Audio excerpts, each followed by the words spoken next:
Welcome once again to the Path2Pro Combine here, day 2, and it's the second games of that we're going to see between players. Now it is going to be 3 games once again, the same stipulations, and if you're just joining us, there is going to be things that are going to test these players and their ability to adapt. We'll talk about that a little bit later, but my name is Ferris. I'm here to show the world. I'm joined by Alk on the caster desk today. And there's a lot of things to break down. We have new players that are coming through now, and we're going to see what they can bring here in this combine. Some of them, it's their first matchup.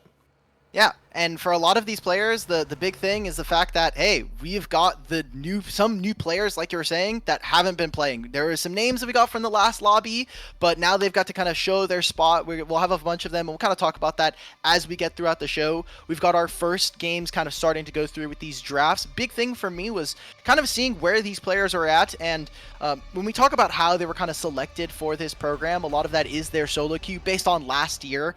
If I remember correctly, it was patch 13, 14 through 18, so kind of looking at the big raw amount of solo queue data in that sense. But big thing that I wanted to see was where we're going to get players that were going to kind of experiment a little bit more with their champion pools, because this is a combine that is going to be taking place over the next 3 weeks. Very large amount of time for you to kind of show off a little bit and build more, kind of build that repertoire, which is part of what this program is for. Absolutely. And we've seen a lot of experimentation already throughout just these 2 days, just these 9 games that have been played with a whole plethora of players. So we have a whole new set now of these players that are being played in, or that are playing in this next 3 games. Who do you think is going, as we see the opening pick to be the Nocturne here for Team 1, who do you think is going to be the player to try something new of these players? I know you've been looking into a little bit of them. So Mixture has been a player that just in general, when we saw him in qualifiers and into the promotion tournament, was someone that just had so many different champions. Part of that was the fact that, you're playing Fearless a lot. You have to have a little bit of a broader champion pool, especially when it comes to support. But he has been someone that has been really, really interesting. I think individually, mechanically in the support role, he's been exciting to watch, which is very hard to say as support prospects in North America are looking a little slim. But I'm kind of excited to see what he brings throughout the entire combine, as he has been known to be somewhat of a master of all different kinds of champions. Absolutely, and is really warmed up in this series because just coming off of that last set of games and now into the new set here, playing for Team Crimson here with Bio, Darkwings, and Levitate in the bot lane. So those are the teams that he's working with. I want to point out Aurora Yone still 100% ban rate across this entire combine. Those 2 champions are not being played at all. It's kind of crazy to me how it's just that much hatred towards these 2. None of these players want to take it on. And now we see the first 2 picks here. We got one of the first Nocturnes, I believe, of the combine, if not the first. Kind of interested to see why we're getting Nocturne. I know it's been a big point of contest over at Worlds as to, kind of seeing the Nocturne Orianna as a combo. Those 2 work incredibly well. I just don't know if it's worth the first pick here, especially when we see already coming in for the side of Team Crimson, they've automatically taken the Orianna away. I love that we have the Ashe, although this is looking already to be a very difficult game for Ashe to play. You have the lane counter for Ezreal, which has been something we've been seeing time and time again. Akali, if that does become an issue, again, backline access is going to be huge. And coming into the second phase of draft now, we've got the Rengar lock-in for Bio, a huge pick for him when we saw him in qualifiers. So going more towards comfort, I love that. Again, another ball delivery system alongside the things like the Vi, which is banned. I see a lot of setup for Bio, but we don't see a lot of frontline for either one of these teams. So big focus for me is going to be the engaged supports.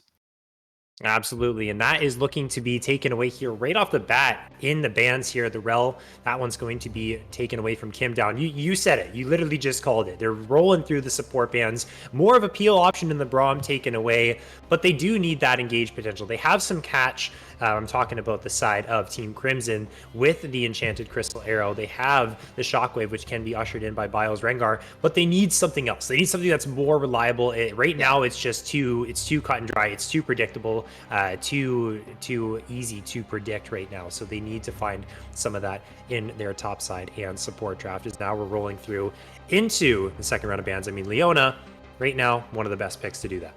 Exactly. Also, I love that we got to see this. I want to give a small shout out to the Bard ban. I think when you have Ashe and an Orianna, this Bard gets increasingly a large amount of value. And so the Gnar ban here, interesting for me as kind of setting up, hey, Dragoon wants to play something like a Cassante, maybe more of one of those tank bruisers that we get in top lane. And where is the Nautilus in this draft? I'm kind of interested to see what they go for here as the last pick for Team Crimson. You're looking for a top laner that can operate into Cassante that maybe also operates with an Orianna. I think with Olaf banned, there's not a ton. You can maybe play a ranged top laner. You could think of Camille. I think Jax has also been very popular, but is also still a long-standing champion. And for the side of, Team Dragoon, when we look at this composition, they have a ton of dive, and I do love that almost all of these champions can operate within that zone of being able to play really aggressively and get into the enemy's face and take down a champion. And it's going to, I think, spell a lot of fights that can come from a whole bunch of different directions. You have to worry about where's the Ezreal shifting? Can we get onto Ezreal? Now, Akali's in our backline. Kassante's just stolen one of our players with the all-out. Rakan is getting good follow-up with the quickness. This is a team that can be very snap-engaged, and you were saying it, Ulk. This has a lot of potential here, although outside of the Cassante, the front line does lack. The Rakan can struggle into the likes of a Leona, and the side lane might get hairy if the Jax starts to get a lead. So there is definitely some counterplay options. And I want to ask you, how much success do you feel that this Rengar is going to get? Because you might know Bio as a player a little bit better than I do. Rengar, not something we see in competitive very often, although this is a Combine. You want to see what players can bring out. What do you see? Do you foresee this Rengar having lots of success in this game, or do you see potential problems? Now, if this was a random player just picking up Rengar because they were having a little bit of fun, maybe the coaches were like, hey, we want to see a different champion. How about you go ahead and pick up the Rengar for us? I'd say, the layer of success for this champion is really predicated on whether or not his lanes can actually do anything. A Rengar from behind obviously really sucks, and him not being able to get too much early. But this is Bio. Bio has made this champion work in a lot of weird instances. On that Ducky Getters team, they basically kind of drafted a lot of compositions based on their individual player strengths. So I trust Bio to recognize that this is probably going to be a Rengar game. There's not a lot of tanks, and while Ezreal can't escape, it's a single form. He gets one blink basically in a fight before Rengar gets on top of him. So he has to spend it very wisely. And the thing for me that I see from Team Dragoon is they have all this damage, and like you were kind of noting there towards the end, they don't have a lot of lockdown. That is going to be a very critical piece. As long as they can get Cassante to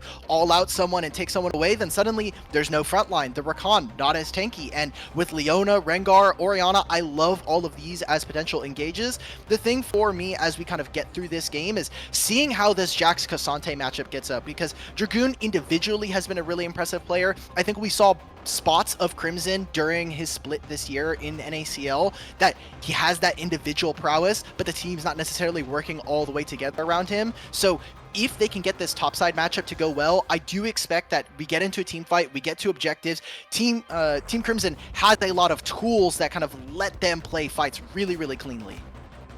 Yeah, and this Jax Cassante matchup, it is a skill matchup. So it's not something where, one player is just going to actually win out here just because their champion's a little bit better. You have to be performing here and to actually be able to get the lead for yourself. And like you mentioned with the Rengar, needs those winning lanes. These aren't hard winning lanes necessarily. I mean, the Orianna is definitely going to bully around the Akali in the early lane phase. Orianna does a great job of that into those melees. But the Ezreal and Ashe, it can go either way. I mean, the Rakan can struggle into the Leona in the 2v2. The Cassante can still bully around the Jax. So problems could actually arise for Bio, but if the performance is right from these players, then it can actually be the fact that the Rengar can start to take over, can start to look for invades. And that's the other thing too. How is this Rengar going to play? Is it going to be invade heavy? Are we still full clearing? It's been a full clear jungle meta for quite the long amount of time. Is that the same way that this Rengar is going to actually play? I have a feeling that might actually be the case. What are your thoughts on the full clear potential? Is it going to be gank heavy? Are we playing to level 6? How are we operating in this game? Yeah, both these junglers should be looking towards level 6, and we're kind of going to see what they can do. Rengar obviously has a lot more kill potential early on. His kit is just more robust than someone like Nocturne very early. The ability to leap is very important. But I kind of wanted to look at how we actually got all these 30 players. We have a very long list of players that are going to kind of be cycling in and out of the Combine, and while we're getting through spectator delay and kind of waiting for the game to get ready, sorry for everybody at home who's kind of saying, "Caster, start the game." A lot of these players were kind of brought in on a performance model. If you don't know, Saito has been trying to kind of lead the way when it comes to doing scouting and trying to get the true analytics for League of Legends, especially as a growing sport. So I kind of had to read through. I read through the research paper. I'll save you guys the 56 pages of nerd knowledge in there, okay? The big thing that kind of came out of this is the way that a lot of these players were picked were based on solo queue metrics, mostly on how these players were able to turn damage and the amount of resources they got, so mostly gold, but how they were able to turn that into damage and, end up winning games. So big thing when we look at these stats at the bottom, these are taken after day 1 of the Combine, and according to the model, there's a lot of stuff that I'm also just leaving out as well, just because we don't have all that time to talk about a research paper, but these players would be performing at a very high level if we put them into the Saito model. These are kind of the stats that they're looking at, so being able to turn gold into damage is very important. And you can see it from like at the very top here, Darkwing, Scary Jerry, Shogo, Aljun, these players that are in those damage heavy roles, they can be so impactful in these games. They play such a big part about being able to deal all of that damage. And that's really what League of Legends is about. It's acquiring that lead. It's transforming that lead into something that you can utilize to get yourself a win here. So, I mean, Darkwings had a fantastic day yesterday. Grid performance on the Tristana, especially in that Silas game as well. Had a lot of gold in that game and probably did a lot of damage as well. So yeah, I was seeing some numbers. He had some pretty big ones, and actually we can kind of talk about that because he is going to be a player that is in our lobby, as you can see on Team Crimson. Let's go ahead and queue up the next graphic that I kind of made here. Now this is obviously numbers. Stats are very good at lying. The numbers don't lie. It's the caster that brings them up that lies. So right here, you can kind of see this is just going to be a very, very simplified version of the damage to gold ratio that we're seeing from these players. The players that did play in our Combine, we obviously have a bunch of players that are not playing. 5 of them actually who didn't play yesterday are coming in for this block today. And big things are kind of reaching out to me. Top lane. Top lane usually a role that is isolated. You get a lot of bruisers, doesn't get a lot of gold in that instance. There are some solo kills. A lot of junglers tend to come up there. But Crimson is doing a very good job of being able to turn the gold that he does have into damage. And while necessarily, again, win rates in a Combine like this don't actually matter for players, I think the big thing for me is showing growth and individual expertise that you can try to leverage when you come into the game. That was also something that we saw from the Saito model, their research paper was, there are some stats that just don't work for players. The big thing about kind of getting players in is not only their individual prowess, but what do they actually do for a team? I think the best model would be talking about someone like Hansama when he was on Team Liquid. It's very public now, talking about how their model just didn't work in that big Team Liquid super team. They just didn't have the same kind of team, Hansama just didn't have the right kind of atmosphere around him. His teammates didn't play in the same way that maybe he would have expected. So that team obviously didn't work. And a big thing of this program and kind of seeing players in this environment is not only the plug and play, but how are you able to actually utilize the resources you are given in different strategies with different players, different teams. And so we saw that, and with the different strategies, different situations, that's a good way to kind of bring up what's coming in game number 3. Now we're focused on game number 1. This is just going to be a straight up game of League of Legends. But game number 3, there becomes the stipulation where the players cannot utilize their wards. No trinkets, no control wards. We saw it in the previous set of games, but if you're just joining us, that is what is going to happen later on. So to your point, Alk, that is going to be a game where players' abilities are going to be tested. How well can you work around not having any vision? And then when you do have that vision, once again, what can you actually take away from that? How can you improve your vision game now that you know how valuable it is when you don't have it? You can kind of see how good it is. So yeah, I mean, these graphics are really good. So if you're above 1 here, then that means it basically just means you got like 1.18 efficiency. So you got like 0.18. Like you're just basically making like more. You are getting more damage for the amount of gold you have. Anything lower than 1 probably means that you're on a little bit of a down streak, and Phi Mini is a player that I haven't got to see all that much of in the last couple of years, so I'm excited to learn alongside the broadcast what this player kind of brings. And again, stats are not everything. There is a large portion of stats, just in general, that are very, very blind to the game state, which is important when we're talking about a combine. When you're talking about, hey, these are just easy to kind of convey as to what this player is able to do. And again, it doesn't take into consideration, like, was Phi Mini on a champion that is a little bit more low econ? Was he someone that was the target of having 15,000 jungler ganks in his lane?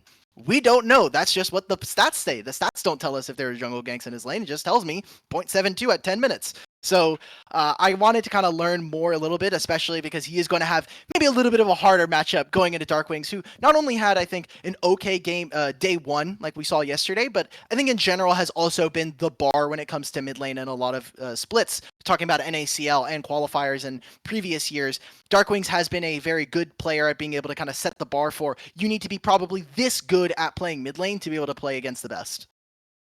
Yeah, and it's really interesting to see the game kind of crunched into numbers. Obviously, like you said, a little bit of the game is left out when you just look at the statistics, but it's also interesting to look at the statistics themselves. What do they say about certain players, and how are they performing here in this regard? And then when you do see, okay, well, there could be some things happening. This could be the result of why this player has this certain statistic, then you want to look back at the gameplay. And so that really just shows, okay, you made it to this combine because the stats are in your favor. You did really well in this regard. So now you're playing against all these other players too, who also excel in this regard. So now it's time to really show what you can do. And that's what all of these players here are doing. As I'm assuming the spectate delay is very soon to be coming down, and we are going to get the game 1 between these two teams. I've got some other kind of fun stuff while we're waiting for spectator delay to kind of clear out. Big thing for when they were looking at pro accounts versus non-pro accounts was the fact that the difference is usually the ability for pro accounts to typically gain more resources in between the 7 to 15 mark. So kind of on that graphic at the bottom there, it does say 10 to 15, 10, 15, and 20. Those are 3 different breakpoints. They're along the lines of what was actually in the paper. The paper actually takes statistics from 7 minutes, 15, and 25. I'm really actually very appreciative to everybody at Blue Water and kind of the system that they have to be able to grab stats. They've done a very good job of being able to make it easy for us. These stats are not possible. I am not going by myself into the game and going to be pulling these stats. I am not equipped like that. So I'm very happy that they're able to pull these for us. And the kind of thing that I wanted to see was, you know, how good are some of these players at being able to generate resources in that middle part of the game. Finally, we've got gameplay, and now we get to see, Ferris, whether or not this Rengar is actually going to be a real cook. Well, let's see. There's a lot of faith put into Bio, so we will hold our hopes high for this pick and to give us a good show. Let's see how it works. Well, it's going to start right off here inside of the brush. Going to be able to utilize the passive to get onto Ollie, get some good damage. They have control over the Team Dragoon jungle for the moment. I don't know if this will actually, well, they get the ward down. So a little bit of a mental advantage at the very least, Alt, to start off this game. A mixture is already like, I can put down wards. I can put down wards again. Last game was a little triggering for some of them. They were like, oh, wait a minute, I don't know if I can actually do this now. But good for them. I'm glad they were able to get that. So big thing for them is, again, tracking junglers. That they're by not only having Crimson fight off Dragoon, they took the mid jungle here of Team Crimson to move in, get vision. And you see already on the opposite side for Team Crimson, there's no vision. They don't know. Ollie's even afraid. He's like, is there a Rengar waiting in this brush to one-shot my family? It's a no for right now, but knowing where Nocturne is, and with Bio starting on red buff, does allow for him to actually potentially go for an invade on the bottom side of the map if his bottom lane can get pushed. Ashe versus Ezreal early on should be able to get Prio in the lane, and so I'm looking for, can they actually go for an invade? Can they look for something here? Well, the problem right now is it was actually Levitate that was late to getting to this lane, and so the initial push here from both Hub and Kim down will be pretty good for them. They have the push here, and they should be able to get it towards the tower. Now, will they hold that wave is the question, or will it bounce by the time that Bio gets down to the bottom side of the map to look for something like that invade? But at the very least, though, Dark Wings is going to be in control of this mid lane, and that is going to be a constant here from level 1 to level 6. until the Akali has access to the perfect execution to be able to outplay. And so that should be at least an asset for Bio if he wants to look for that invade that you're talking about. Exactly. Actually, a really cool thing talking about the Sido program, I think we're not going to be seeing too much as junglers are both crossing onto the bottom side of the map. Draxer, a former coach at Immortals, had a really cool bot seminar talking about bottom lane and things to be thinking about if you really want to make it pro as an AD carry. And one of the things he was talking about that I think you can separate to every other lane in the game is the different ways that champions interact. So I'll hold that as potentially Crimson here solo. Crimson, the Q3 is available for Dragoon. He's just going to hold it, though. This is a typical thing. We get the top laners are duking it out, and they're very comfortable on these low HP bars. So it's hard to tell when things are actually going to break out. But a small CS lead nonetheless for Dragoon with the trading.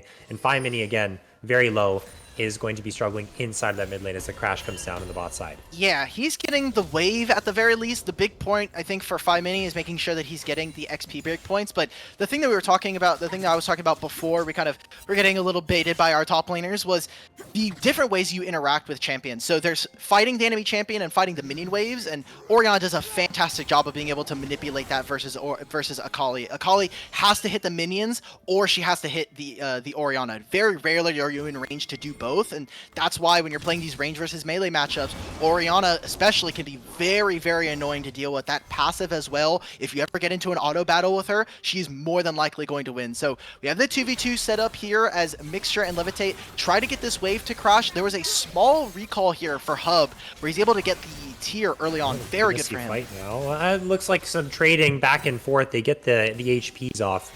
And now the early recall, though, came through from Ollie, so should be able to grab the top side shuttle crab here, and Bio won't be able to get that double crab advantage. And we have full clears from both junglers, and there's going to be no ganks towards the bot side, no invades that we saw, and 5 mini playing towards that jungler there. But now Ollie moving up, maybe towards the jungle, going to drop down a ward there, try and spot out where Bio is going. As Crimson's in a gankable position right now, but Bio is in the area to help him out if that actually does end up coming to fruition as they trade some more. Dragoon misses the Pathfinder. This will be a very positive trade for Crimson here. The Q3, though, it's not going to be anything. I was going to say, just the fact that he got that big HP trade, and we've been kind of diving Bass mid lane every now and then. We're like, okay, 5 mini, you're still getting pushed, but he's even with Dark Wings, which I think is really impressive, especially because we haven't seen either of these mid laners take their recalls yet. So 5 mini keeping up in terms of the resource gain is very, very strong, especially when we're talking about Akali and we're saying, okay, level 6, you could try to go for the all-in. Big thing for me is Orianna still hasn't used the flash, and that is going to be more important when we talk about lands. Oh my god. Going to be the grand entrance as well. It's close for Mixture, and all the HP bars are very low. Levitate has to try and get this CS here while Ezreal throwing out Mystic shots, denying away. They do get the plate as well. So this bot lane, I mean, it's going in favor of Hub and him down slightly. Bio is in the area, Ollie clearing around the Raptors, so they do have the ward inside of that Tri-Brush to keep themselves safe if the Rengar does decide to make it down here. Ignite's used, no flashes though, critically. Okay, they didn't see Ollie here. They do know that his bottom side camps are almost done, but they didn't get vision on the Krugs, which is way more important when we talk about them. And I love what they're doing here. They sent the Astra saying, are they going to try to play on this crash? Bio's going to recall, mostly just to kind of say, hey, look, if you guys actually do need me, I will be around. But they need to get this reset in because now we have growth spawning. We're going to be having level 6s start to come in very soon for our junglers here. If they're able to get 1 or 2 more camps, that could be the difference. And immediately you saw how much respect. They saw Nocturne on the ward. They have to back up. They could potentially have someone coming down. And while they're trading for this, getting these grubs is going to be so important. Good job from King down to is so annoying here, but this actually might just be his own demise. Has to use the Battle Dance to get away. Hub using the Arcane Shift to bring himself closer to that Recon Flash forward. The auto attack, is it going to be enough to barrier? Oh my goodness. Look at those HP bars. A true shot barrage would go crazy right now, but it's too early for that. Wow. They still lose so much from that, but nonetheless, they don't die at the very least. Yeah, they don't die, but think about all the gold, the experience that they're missing out on. They're not only going to miss the wave before that they were kind of walking towards, but then the next wave. So they're missing out on a ton of gold. It's 2 plates before any Shockwave is big. 5 minis in trouble. This is close. Darkwings has flash. Not going to commit that.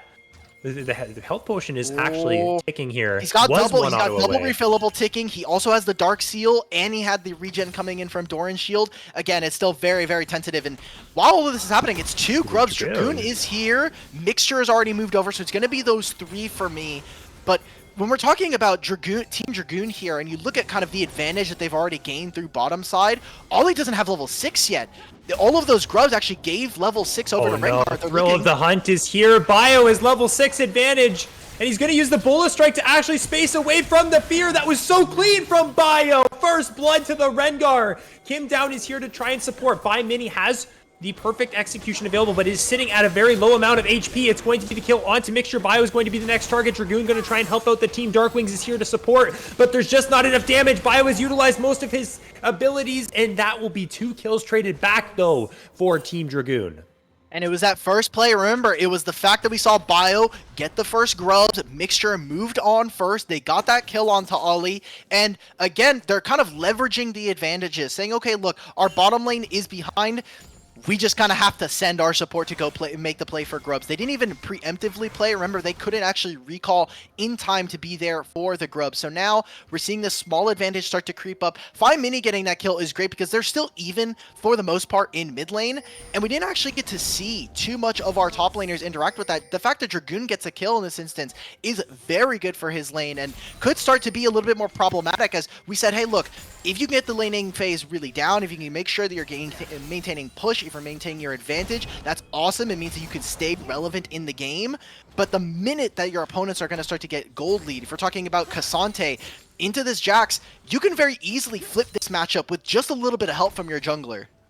Absolutely. And you said it. I mean, that kill could shift the entire 1 versus 1. You've seen it at every level, this matchup go in many different ways. Jax absolutely destroys the matchup. Cassante destroys the matchup. And a Jax falling behind is not on the playbook here for Team Crimson. That would be very detrimental to them. This champion very much struggles from behind, has very minimal utility to provide, has the stun, but you really want that Jax to get to the backline, deal the damage necessary, have those low cooldowns, and be able to be a threat, though. If Cassante can get this lead, that would definitely stifle that from happening. They'd have to look towards Bio more as the main carry, with Level Tape applying a lot of that utility here, as Mini has those Merc Treads completed now, going to be resisting a lot more of the damage here from Darkwings, and able to trade a little bit back though with this Shroud. So you can see Mini ready to bite back finally in this mid lane and kind of show us why they're willing to pick it in this Combine.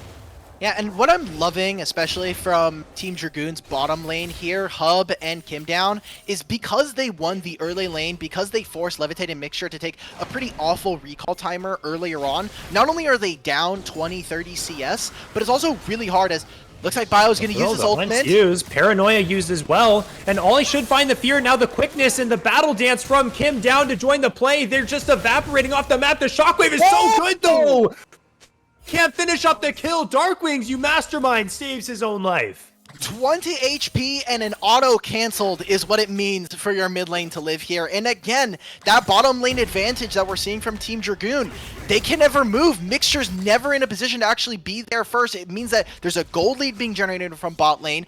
Mini is now starting to get more and more access to the minion wave and clearing this out versus his opponent. And so they get so much vision as to where Bio is. You see all those wards. They know that he's on the bottom side of the map. He has all these top side clamps to clear. Dragoon was on a reset during that time. So this is a great standing from the bottom lane. I think Hub and KD and Kim Down are just doing a fantastic job so far. And again, more and more of that gold is starting to be funneled into Mini. This Akali, when we get to side lanes, Orianna is going to be having a much harder time. We talk about, hey, if I'm on a side lane versus Akali, no, I'm not. There's also a Nocturne potentially here through mid. The side lane threat is huge, and the fact that there's just not a lot of peel options available on the side of Team Crimson either. Mini into the Shroud, though. Bio stepping into that brush, wants to get the jump onto, but Kim Down is here, 3 versus 2. I don't think they want this fight. Mixture going to join the mix, I guess you could say. And that's just going to be it. They're going to back away. But when this Akali gets unlocked, I mean, 2-0, you're saying it, very strong now. Doesn't really care anymore about the oppression that the Orianna is able to put onto her in the lane.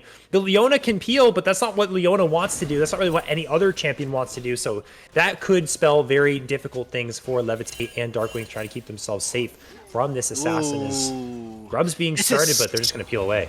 This is a tough start here for these grubs. You see how they're in kind of an awkward position. They're all leaning towards the top side of the map. They're losing mid prio. Crimson is going to have to be able to TP, but there's still that Nocturne ult available to them, and Dragoon can still flank a tough spot as they find just going to walk into multiple people. Quickness is used. There goes the True Shot Barrage as well. It's onto the Leona, but Ollie's locked up in the Solar Flare. It is going to drop. Crimson now gets access to the backline. Kim down is his target. It will be able to finish him off now. Bio, in the thrill of the hunt, has found the hunt, and the hunt is hub here. The Ezreal goes down. That's 3 kills now to Team Crimson around these grubs. On the other side, it was only Mixture to drop, and they are feeling really happy about that one around the grubs that are all still alive. Insane stuff coming out from them. Again, they kind of win out on that team fight when we're talking about Team Crimson. They didn't get the shutdown on Akali, but the big thing here is they prevented a very real possibility that we see Team Dragoon take those grubs away. There are still 6 grubs. It's a minute before they despawn. I would not be surprised to see, especially if I'm Team Crimson, go back towards this objective, or do they say, hey, we kind of see Mixture in this area. Are they going to go instead and just trade for the dragon, saying, look, you prevented us from getting 4 or more grubs. We're going to say we're going to take away the dragon and kind of reset the map in terms of that instance. So I like this. It was a good way for them, and they take a lot of important summoners away from the side of Team Dragoon. So a small win for them as they're able to kind of soften up the map a little bit. And for Team Crimson, I think the big thing for them is the fact that they're able to keep their gold lead on some of their members and kind of slow down the game a little bit because their bottom lane was bleeding so heavily. And now with that kill, they're able to get back a little bit here, trying to close that CS gap as much as possible. They still have the same lane assignment, so I mean the switch up now, the bot lane is here in the mid lane. The dragon, very slow to go down, but it is that trade that you talked about. And so neither team having the Void Mites in this game, I mean, that's pretty good, the denial away from the Jax who wants to utilize those as well, but any champion can really utilize these grubs if you make those proper cross-map plays and you know that you take those towers quicker than your opponent. But that's not going to be something that happens inside of this game, as Dragoon is going to use the all-out, not going to bring himself any type of distance forward or backwards, but that was just the raw damage of the Cassante that puts Crimson straight to sleep. And with that kill, it also opens up for them to grab the Rift Herald. So 3 grubs, a Rift Herald that they can play with in 4.5 minutes time when the dragon is spawning. They can take that mid-tier 1. Very good showing from Dragoon, and someone who we expect to be kind of putting up numbers on the board when we talk about his pedigree, his history in the league. It's just awesome to kind of see Dragoon kind of putting hands. It's a champion that also shouldn't be all that surprising to see him play. He has been a very big Cassante merchant when it's been coming down to competitive play. So this play on the bottom lane is so important. You see that Bio is on the way over here. They also have Leona if they want to make the dive. They need to be able to get good, meaningful damage onto this turret if they want to make the trade, because they've now invested so many members. They're just letting Ezreal free farm mid. By the time Levitate gets here, it's going to be too late. I think them playing the map right now, Team Crimson has time and time again fallen short a little bit there.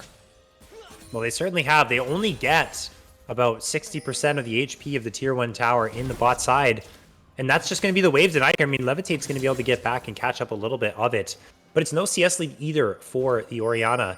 It's completely even. This is about as good of an early game as you could have hoped for here. Now 2K in the lead for Team Dragoon. Your Cassante's ahead. You and I talked about the importance of being ahead in this matchup. It is 2 kills to Crimson. Later on will get stronger, but Dragoon has his number right now in the 1 versus 1. That's exactly what you want. If you can just hold the Jax in the side lane, then your team might just be happy to fight 4 before you can get involved with the TPs. But this is a perfect situation for them. They have the strength of the Akali to win those 44 matches. This Rengar, only on the 1 item here, kind of needs some setup here to really get things done, and it's a little bit more difficult than setting up with the Akali. Yeah, when we talk about champions in general, you kind of split them up into 2 categories. A champion is either relegated to having a lot of gold or having a lot of experience. Top laners typically are more experience bound, as their items tend to be a little bit cheaper, and especially when we talk about top lane economy, they can be a little bit kind of softer when it comes to getting gold. Dragoon currently has about a level lead right now, with Crimson just now hitting 11. Super important for Dragoon in this matchup is not only does he have pressure, mostly from the mid lane, but is also the fact that he can just play this situation out. He's not under threat of a lot of people. When we talk about their damage profile of this Team Crimson, it is not a lot. They eventually will be able to take down people, but it requires them to whittle away. This Rengar is mostly supposed to be a surprise first punch, and now we got the TP. Here they go. Dragoon has yet to die in this game. Pathmaker to be used to cancel out the Zenith Blade. The all-out as well is really clean. Does have the flash to get away. Look at that. Fancy feet. My goodness. Like a ballerina in the top lane. And look at the response. The pressure is absorbed. Oh, that was beautiful. And it just destroys the map right now. They've just spent so much of their time to be able to grab that. It's the teleport from Dark Wings. It's the ultimate as well. It'll be up and available for this next Drake, but it just seems like Team Crimson, they can get nothing done right now. Great job from Dragoon to soak all of that pressure. They get 2 turrets off of that play. So now they'll be able to reset. They also get the thrill of the hunt. This next Dragon should be going over to the side of Team Dragoon. And they even have the Hextech gates if they really want to get here back in time. A fantastic play from Dragoon. And it just destroys the map.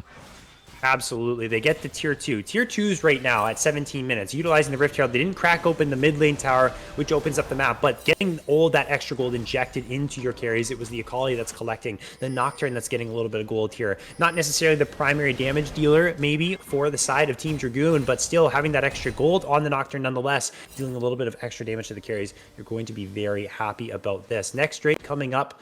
I mean, with the gold lead that they have, their Akali now has that 1k. I want to see what the items actually look like. What do we see reflecting in the items here? It's still 1.5, but that's a needlessly large rod for the Akali. So that's a lot more gold that's actually been spent, and very close to 2 items is the Cassandra. Items are really important when heading towards these neutral objective fights. If Crimson, Team Crimson, that is, actually even want to contest. Ezreal as well, very close to the Vanamune.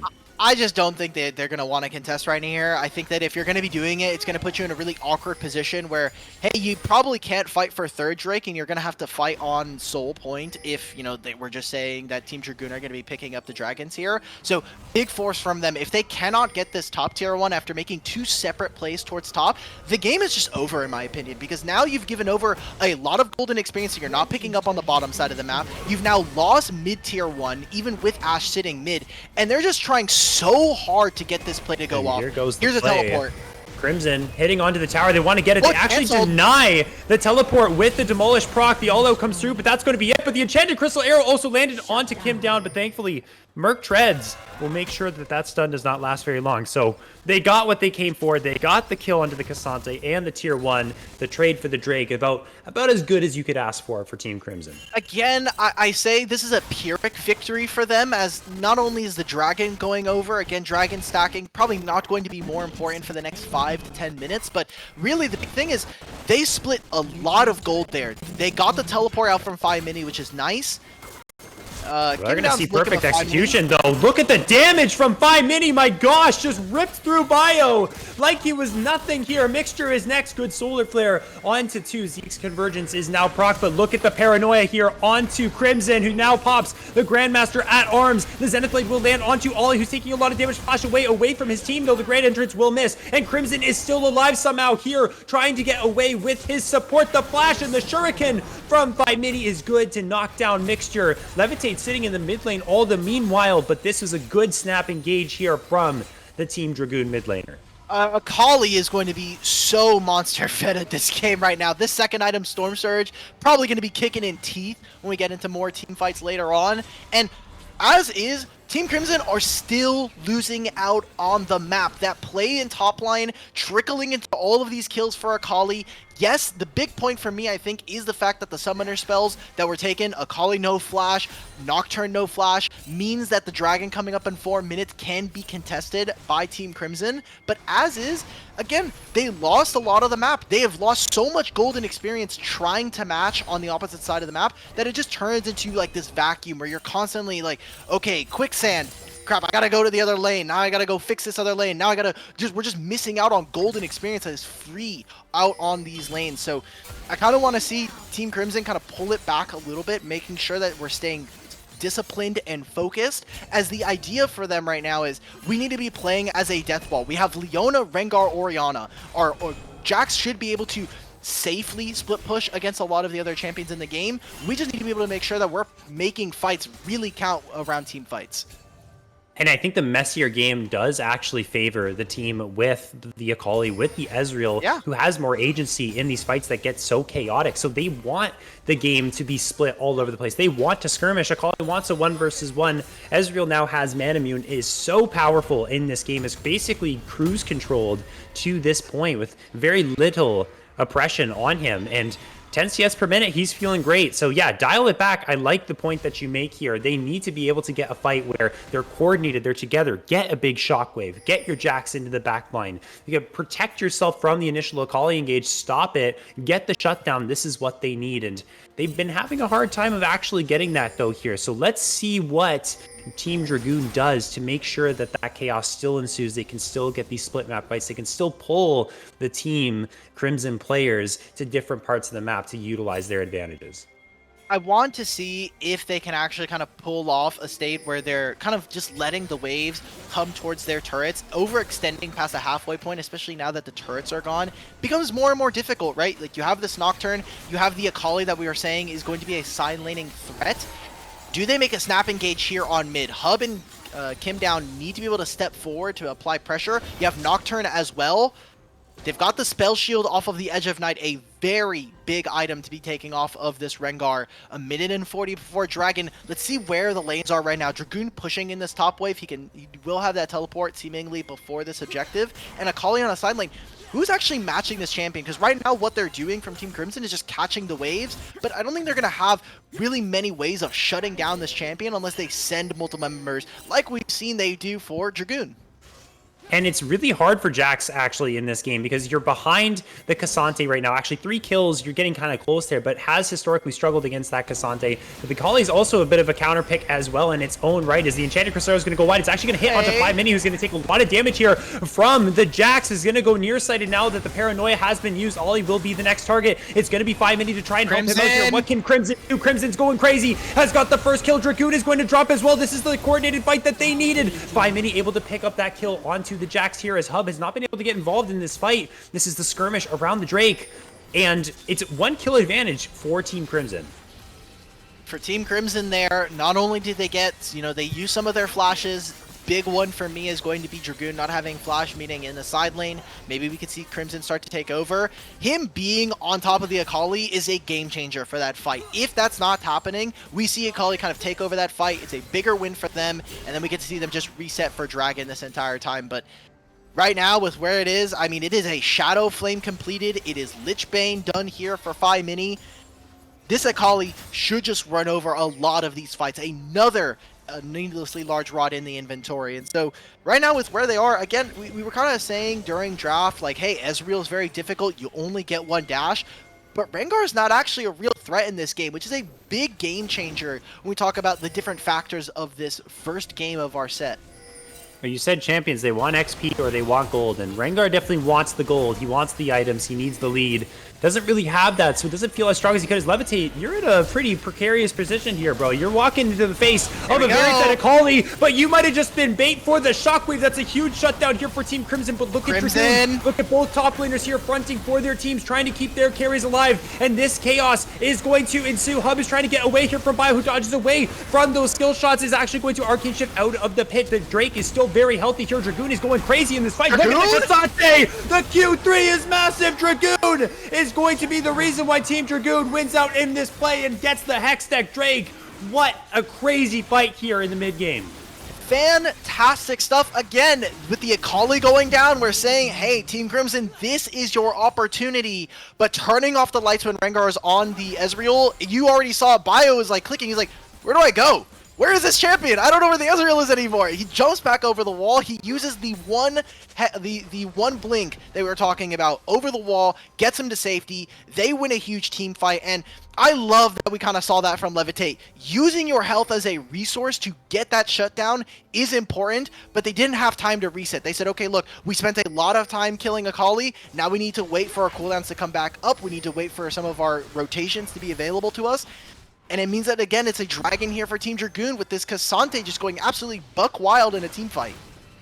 Absolutely buck wild is a perfect way to describe what Dragoon was doing in that team fight. But I have to say, it feels a little bit more coordinated now. I mean, the fact that they were able to get rid of the Akali early on, it gave much more of a chance for Team Crimson in that fight. And I think the Shockwave is going to be the big bane here for the Akali that it has to be watched out for from 5 Mini. Look at the items of the Orianna right now. Death Cap is on the way. This will be a huge asset to the Team Crimson squad, which will be using the Orianna ultimate. Huge damage that will be available. Not a ton of magic resist built outside of the Merc Treads here for the rest of the Team Dragoon squad. So pay attention to Dark Wings here. It needs to show up big.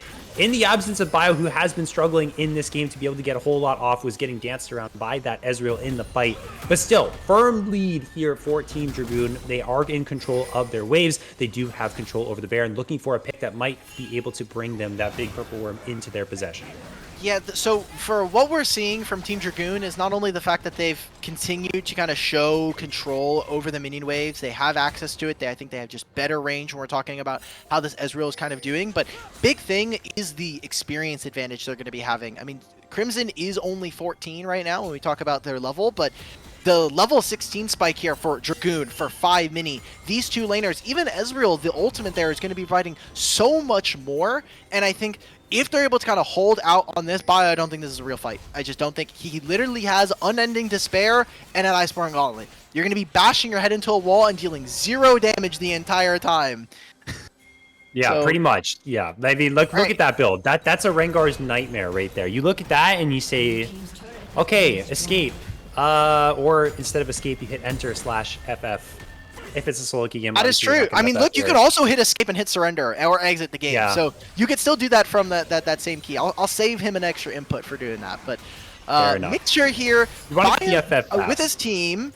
Yeah, but look at how many members are near this area. I mean, Orianna, yes, they're there in position. Bio as well, but look at, they have 4 members immediately next to the Baron because they have control of the mid wave. So important for them. They're trying to play the style where they move from side lanes into the middle of the map, but they lose the 1v1, so they can't ever actually do that, and Levitate is not doing a good enough job of being able to control midwave, and it makes it so much more difficult for this Team Crimson to actually get in, get vision, and contest for these objectives. I think the biggest saving grace for them is actually that we have a Hextech Soul. The fact that the map has Hextech portals to allow them to get around the map faster is doing a lot for this team and being able to move them around the map. And we see now the Baron has started. They had enough. They're like, okay, this is too slow, all right? Like, you guys need to start doing something. You need to come to us. We have full control over the Baron. You can't see anything. You're going to start dropping these first few wards. The Baron down to 6k HP. Wait, where is Bio? Bio now using Thrill to get here in time. All is actually really low. This could be dangerous. He's going to jump in, look for the one shot. Can't quite get the smite off. But this should still be huge here for Team Dragoon. Let's look at the fight here out of the backside of the Baron Pit. Mixture is low. Ollie dives in with the Paranoia. Crimson is going to chase down Hub. He's going to use the Arcane Shift to get away. But the Leap Strike will close the gap. And now the Enchanted Crystal Arrow onto 5 mid. He will connect. That certainly will spell doom for the Akali. And Mixture now has gone in, buying time for his team to get the kill onto 5 mid. He does Levitate want to continue this play. Is still stepping forward. The volley will get nothing. But the Baron goes to Team Dragoon.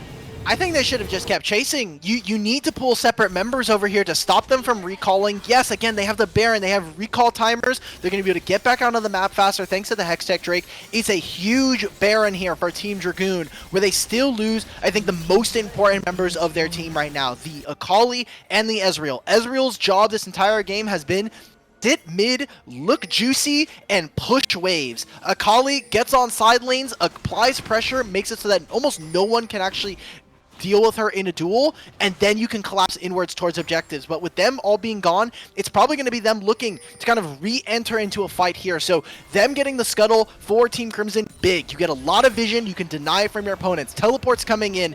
If they can contend with this Drake, it is a massive win for them, as Crimson so far, I think, individually has been able to really hold his own. Team Dragoon eyes on that Hextech Soul. The Dragoon himself has had a hard time getting to that backline. Same thing with Crimson, has to flash over the wall to reposition with this team. They're actually going to snap the onto Leona, but look at that shockwave. It was absolutely huge. There's so much chaos erupting in the middle of the pit. Look at Dragoon. He's going crazy in the front line. What can Hub do to try and deal the damage necessary? Levitate is still full HP, going to snap onto Ollie. He has to flash over the wall to get away from this one. 4k HP is that Hextech Drake. The jungler is down from the side of Team Crimson. They have the smite advantage. Hub goes crazy. Hub arcane shifts back. Hub is looking like BLG Elk on the Ezreal and is doing what he needs for the squad. The Hextech Soul now in hand. The rest of Team Crimson send packing, and they win the most crucial fight of the game. Okay, I'm not gonna say, hey, look, I think I'll call it out. I don't know if he was speaking that much Mandarin. He was doing a little bit. He said hi, and that was about it. But I love that Hub was playing so aggressively with this Ezreal, and you can kind of see it reflected a little bit in the build. It is so tough to actually kill this champion. Jax gets on top of him, Frozen Heart. Rengar gets on top of him, Frozen Heart. So hard for them to actually get on top of Hub, and doing a fantastic job being able to carry a team fight. Mini goes down very early on, but I love what we're getting from other members. This is part of that Combine that we're talking about. The individual players being able to step up in a team fight here, and maybe we get to see different permutations of teams we wouldn't normally get to see throughout the competitive split throughout the year. But I'm kind of in awe that we get to see Dragoon on his Cassante really perform and maximize that during this fight. And they get the soul. Very big win for them, and kind of makes it impossible in my mind for Crimson to get back. We're seeing fights where it's so close, but it's just one member that just has an advantage that just kind of takes over.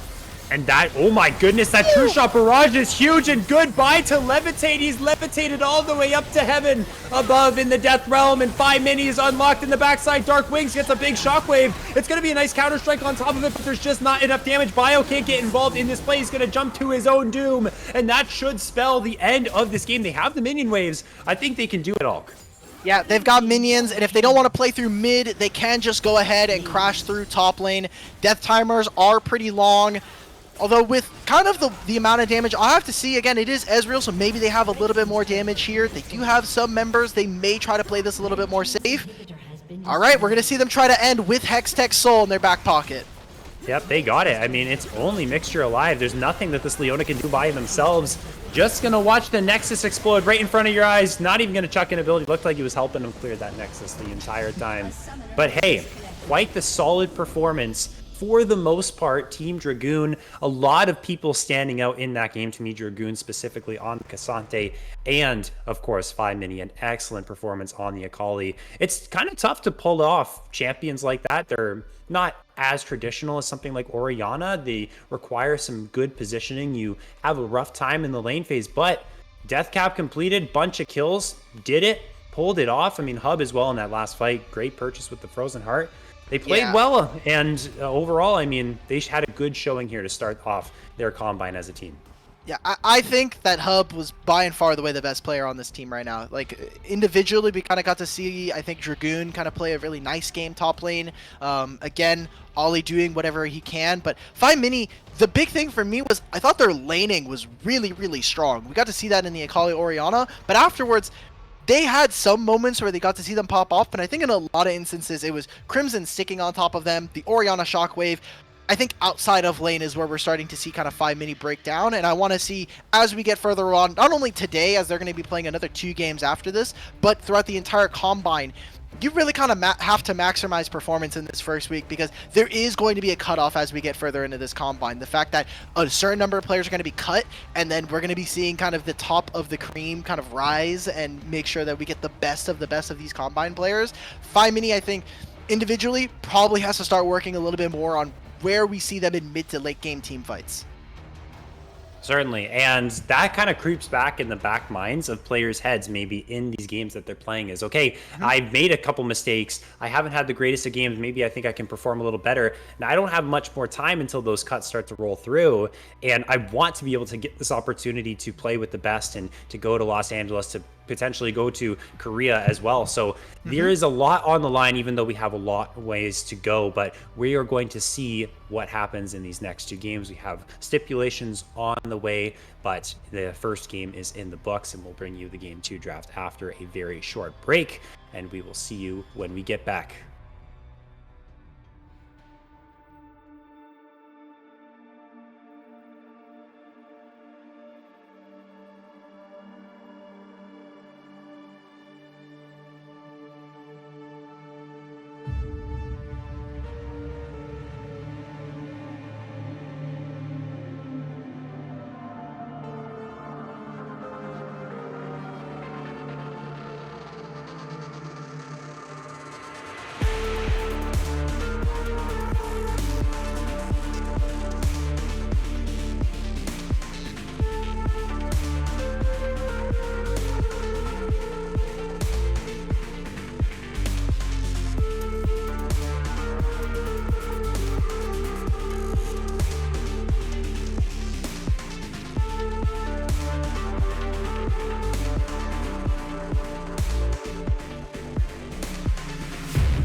We're back for the Path2Pro Combine here. We have a little bit of a different layout at the current moment. Draft lull is apparently draft lulling, so we are going to be doing it a little bit differently. But we're right into the draft for the second match between Team Crimson and Team Dragoon, with Team Dragoon taking the very first game here. I know the stipulation for game 2 in these 3 blocks is coaches are now in the ears of the players, whether if it's a whole lot, whether it's not a lot. Whatever it is, they have the ability to do that in this game, whether it'll affect the gameplay at all in this second time around.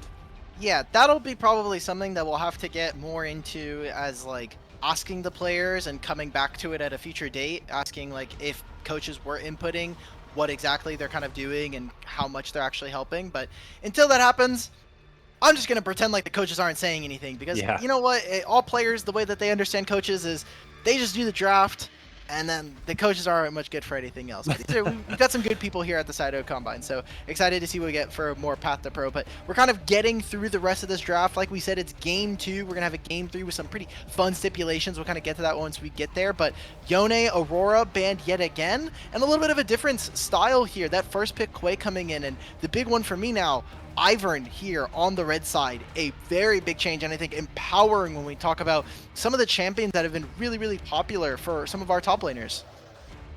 Absolutely. Getting that supportive jungler there to walk around, help everyone out, Daisy involved in the mix. I think this is the first time in the 4 games today, of the 5 games now, as this is game number 5 for day number 2, that we've seen the Ivern come through. Going to see a Vi now. It's the Corki lock-in for Team Dragoon, and now the Ziggs as well. Some value here for Vi, as these are sort of immobile targets. I mean, Satchel Charge can buy Ziggs some space and Valkyrie as well for Corki, but nonetheless, you know, there's follow-up too with the Jhin and the Hui from long range, things like Curtain Call, Spiraling Despair. So a little bit of maybe a pick composition here with that Vi lock-in now being selected from Team Crimson. When we talk about the back half of this draft, I do want to see more of those bruisers. Again, Ivern is a champion that works so well when you have shorter ranged, higher HP total kind of champions to kind of play around as those beefy front lines. Again, Olaf very strong. We kind of saw that before the Cassante got through when there was no Gnar, when there's no Olaf. So I'm looking forward to what Team Dragoon can kind of put together with this Ziggs and this Corki. However, it's not all that inspiring. Ivern can play really good counter into Vi thematically, but we're still missing some of those tanks. So kind of seeing the last phase of these bans, I do want to see more of a focus towards those kind of bruisers, as Olaf obviously gets a lot of priority in this instance. And we're talking about what would really suck to play against, as Hui and Jhin is a champion that just jumps on top of me and I cannot get rid of him. He just runs me over with an Ivern shield. It also has the move speed to dodge every single one of the abilities you try and throw out. Hui has like so many skill shots. So there you go. You called it all. That's the ban that comes through. They don't want to play against the Olaf Ivern. Very strong. So we'll see what I mean, I'm sure that that's what they were going to end up going for. They're actually going to save a Dragoon's pick for the final one here on the red side. These teams, I believe, swapping sides from the previous game. Team Crimson choosing that blue side, and so the Ziggs Nautilus is going to be the pairing here for their bot lane. Has good catch potential, can be oppressive, although Jhin relatively safe laner, and they have the support counter pick, so we'll see what they pull out to fight into that Nautilus. And right now, Team Dragoon are setting up for a top lane counter. They're waiting. They were really saying, okay, Crimson, you have to blind something. Last game, you know, they were talking about the Cassante Jax. I wonder, we already had a Riven today, and it wasn't Crimson, so maybe we get something there, but keeping it on the safe side, they're going for the Renekton blind. Looks like for the side of Team Crimson, a large focus on getting those grubs very early on when you have the Renekton, and then Hui Jhin, just being able to kind of constantly get lane push and being able to fight on the wave. When we're looking at it versus the Ziggs, however, Ziggs outranges a lot of these champions. Corki can do something very similar thanks to kind of how his kit is built, so we're getting a red 5 Gwen here. Dragoon with the last pick, getting more of that AP damage. I'm a little bit worried. Again, Corki is someone who does a lot of physical and a lot of true damage, but isn't someone that I would be expecting. I think Merc Treads are getting such an insane amount of value this game coming out from the red side. I absolutely agree. But is this matchup even that good for Gwen? Like, I feel like this is a lane that Gwen would struggle into. I mean, I don't know it perfectly here, but Gwen likes the champions like Cassante, who, I mean, Cassante deals the damage, but not like a Renekton does. If the lane into the Scions, the tanks, that's what Gwen likes. The Renekton has a lot of potential here to shut her down. Maybe with the Ivern, there is potential to play an Olaf-esque style of play where you're just running amok in the backline, you get good needleworks, good snips, the shielding can save you. You can 2v2 with Daisy. But yeah, it is an overloaded amount of magic damage here, and the Gwen is, I mean, into something like Renekton is not quite what I was expecting. But let's see what Dragoon has up his sleeve here for this, and I'm anticipating to see another bloody top lane, kind of like what we saw last time around with all of the trading that we had. Yeah, Gwen, so early on, Gwen is really weak. She doesn't have a ton of damage. If you can land those snips, it's great because Renekton is going to have to be in melee range. But really the big focus for me is going to be seeing how Crimson and Bio work together to get those 6 scrubs. Because as long as you can maintain a lead on Gwen, should be fine. My worry is we're going to hit 2 and 3 items, I think, very, very safely for this Team Dragoon. And at that point, the game's kind of over. Ziggs is going to have a ton of damage, and he'll have so much peel available for him with the Nautilus and the Ivern. Gwen, when she hits 3 items, just tears apart this team composition. She's been getting buffs to be more and more of a very large burst mage, usually utilizing her ultimate. And once she gets 2 or 3 AP items, those 1,000 cuts plus her ultimate just rip apart a team that is, for the most part, Jin and Hui can be very long range. When you look at where 3 of these members are going to be playing and how the core of the rest of this team is going to be playing, everyone's kind of on top of each other in this instance. Gwen with that ultimate just rips apart a team. So I'm very worried for this blue team. They don't have a lot of options, and they need to keep the pedal on the metal super fast. They need to be getting 6 grubs. They need to be making sure that Vi is active in the early game while she's also able to keep up in terms of her camps versus an Ivern. They need to destabilize the map if they want to be able to get anything done. Yeah, it's a good point. And last game we saw it was Team Dragoon who had the pace for the game. They were constantly in control. They had pressure. So you know what? Now it's kind of a difference here where they can just take their foots off the gas. They can let Ivern get to level 6. That's where you spike.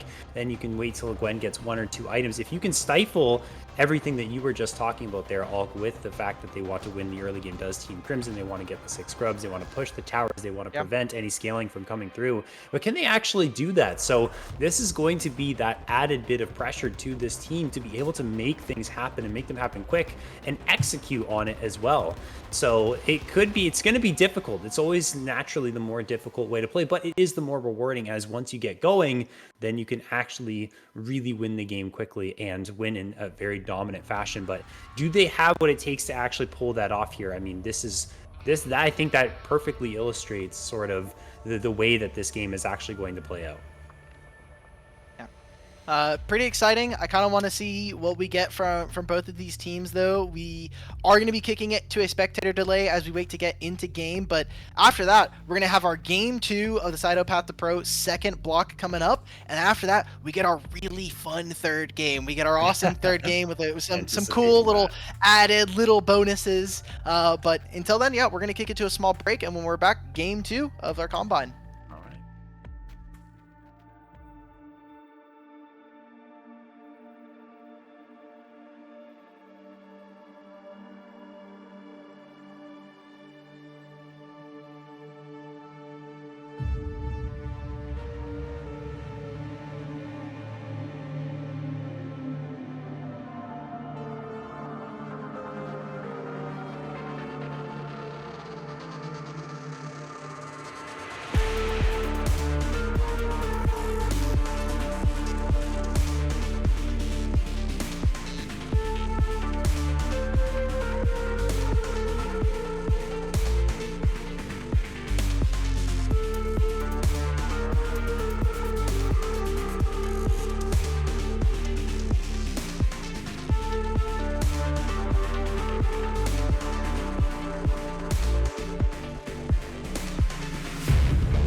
Into game 4, the game number 2 between Team Crimson, Team Dragoon here at the Path2Pro Combine day number 2.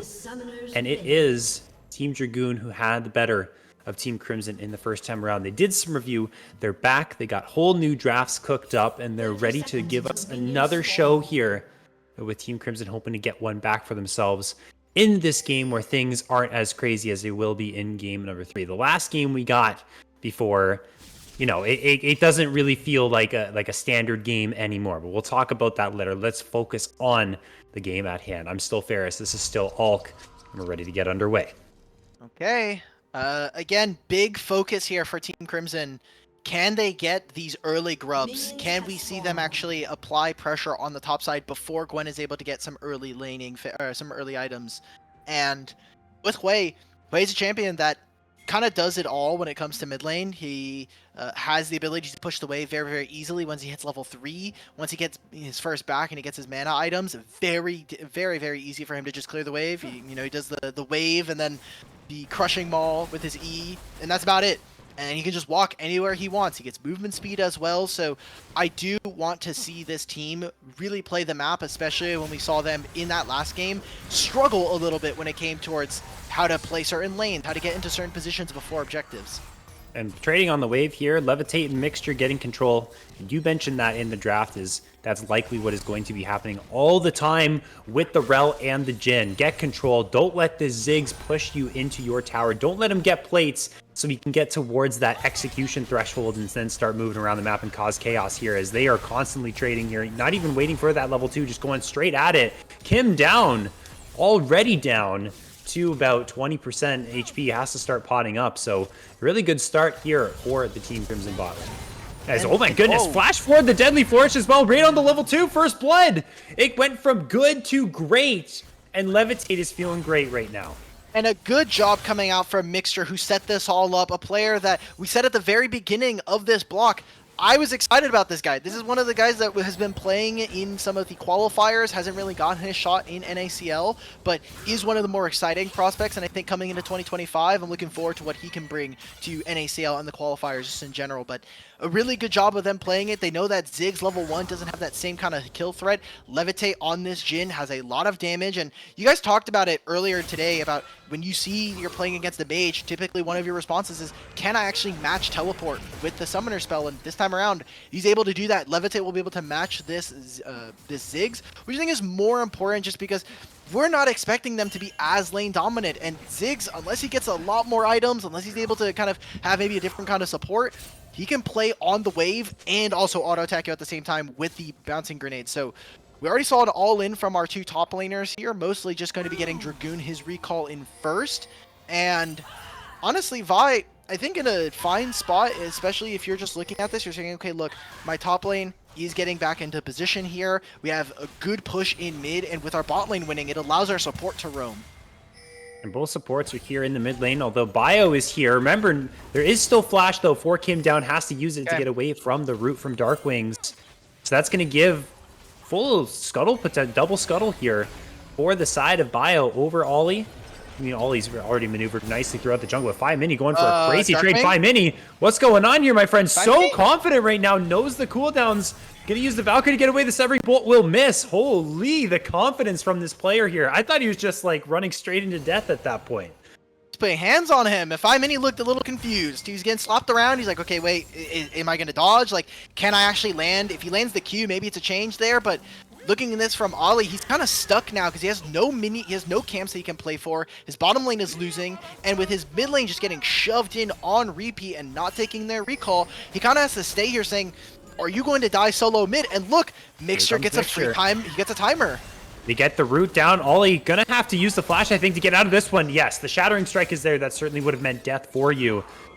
And you pointed out beautifully. It sucks right now for Ollie. This guy cannot play the game right now. Crimson getting a nice trade onto Dragoon, proccing the Conqueror here. And Dragoon actually having a better time in this top lane than I thought. I guess I just underestimated the power of the Ignite advantage that was utilized in the early all-ins that you pointed out there. So the Gwen, for the moment, I mean, no TP though on that trade. So this entire wave might just be denied.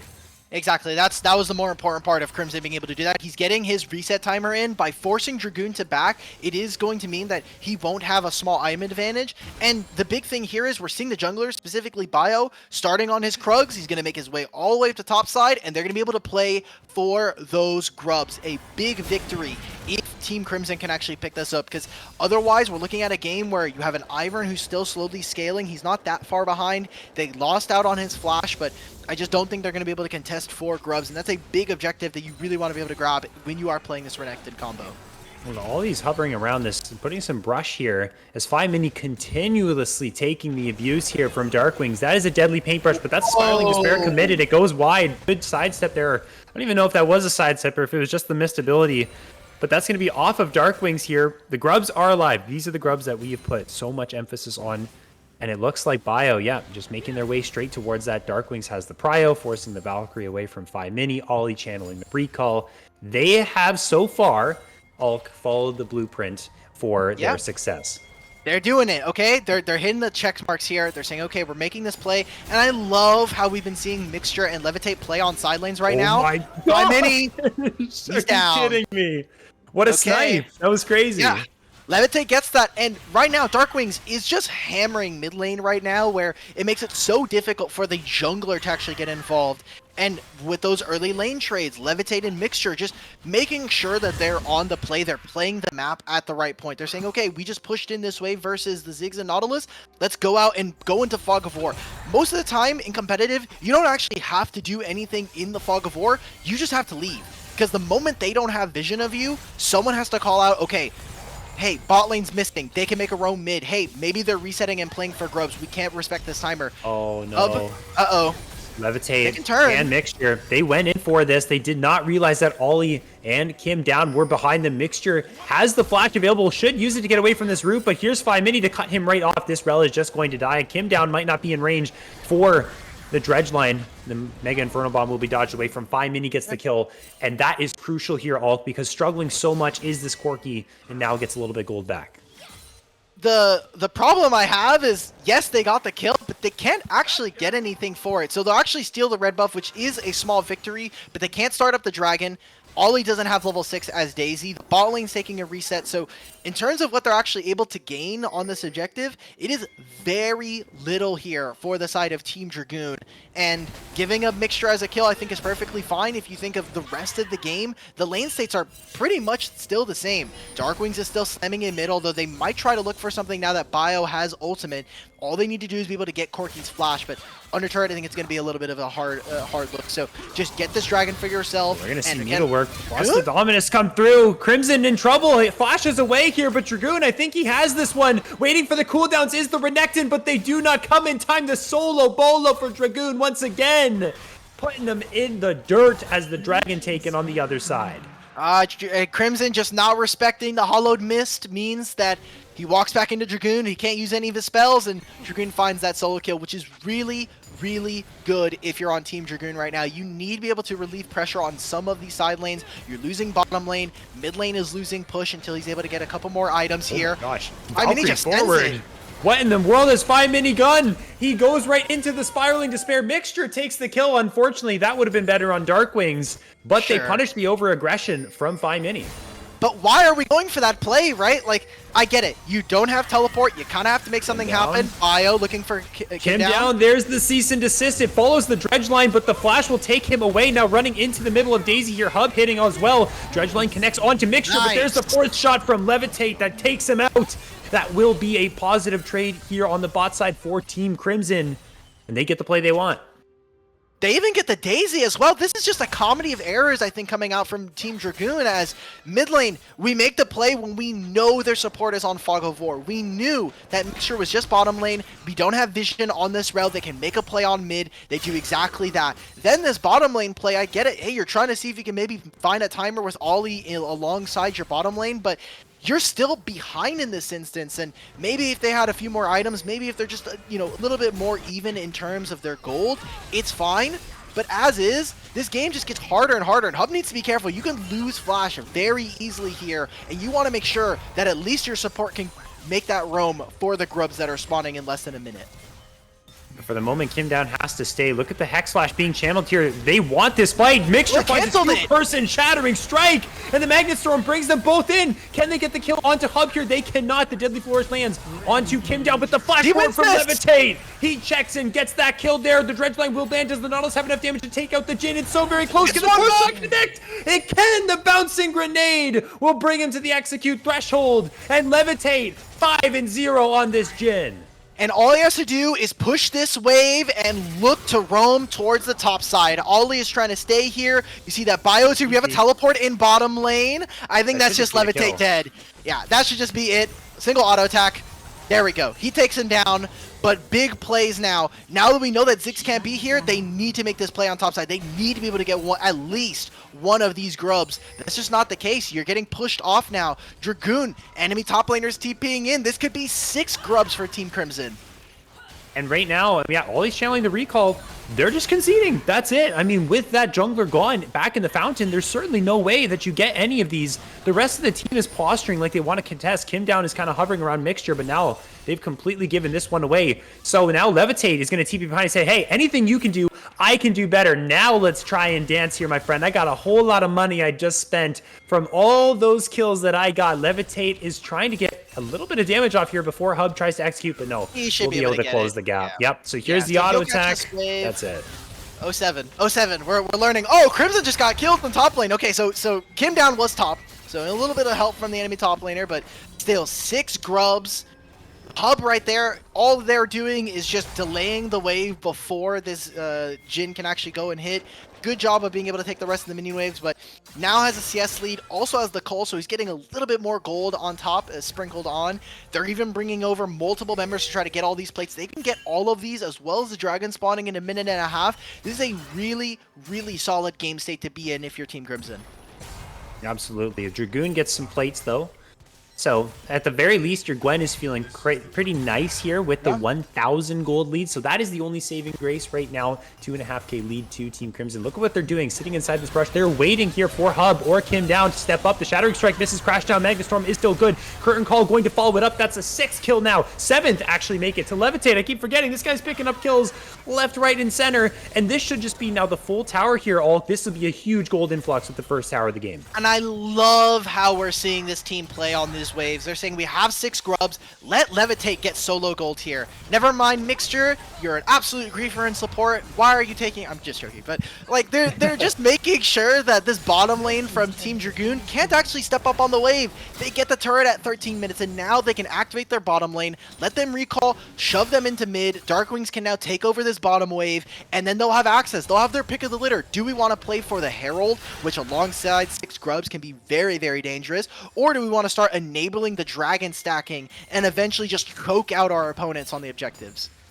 They have all those options available to them. The one thing going for the side of Team Dragoon right now is the fact that, well, Dragoon is winning here on this top side 1v1, but what I was going to say is they have their time on the Dragon. The Dragon stacking will be denied if they get this. They're just not the right timer here on the resets that they took after that successful bot lane play for Team Crimson to grab this one.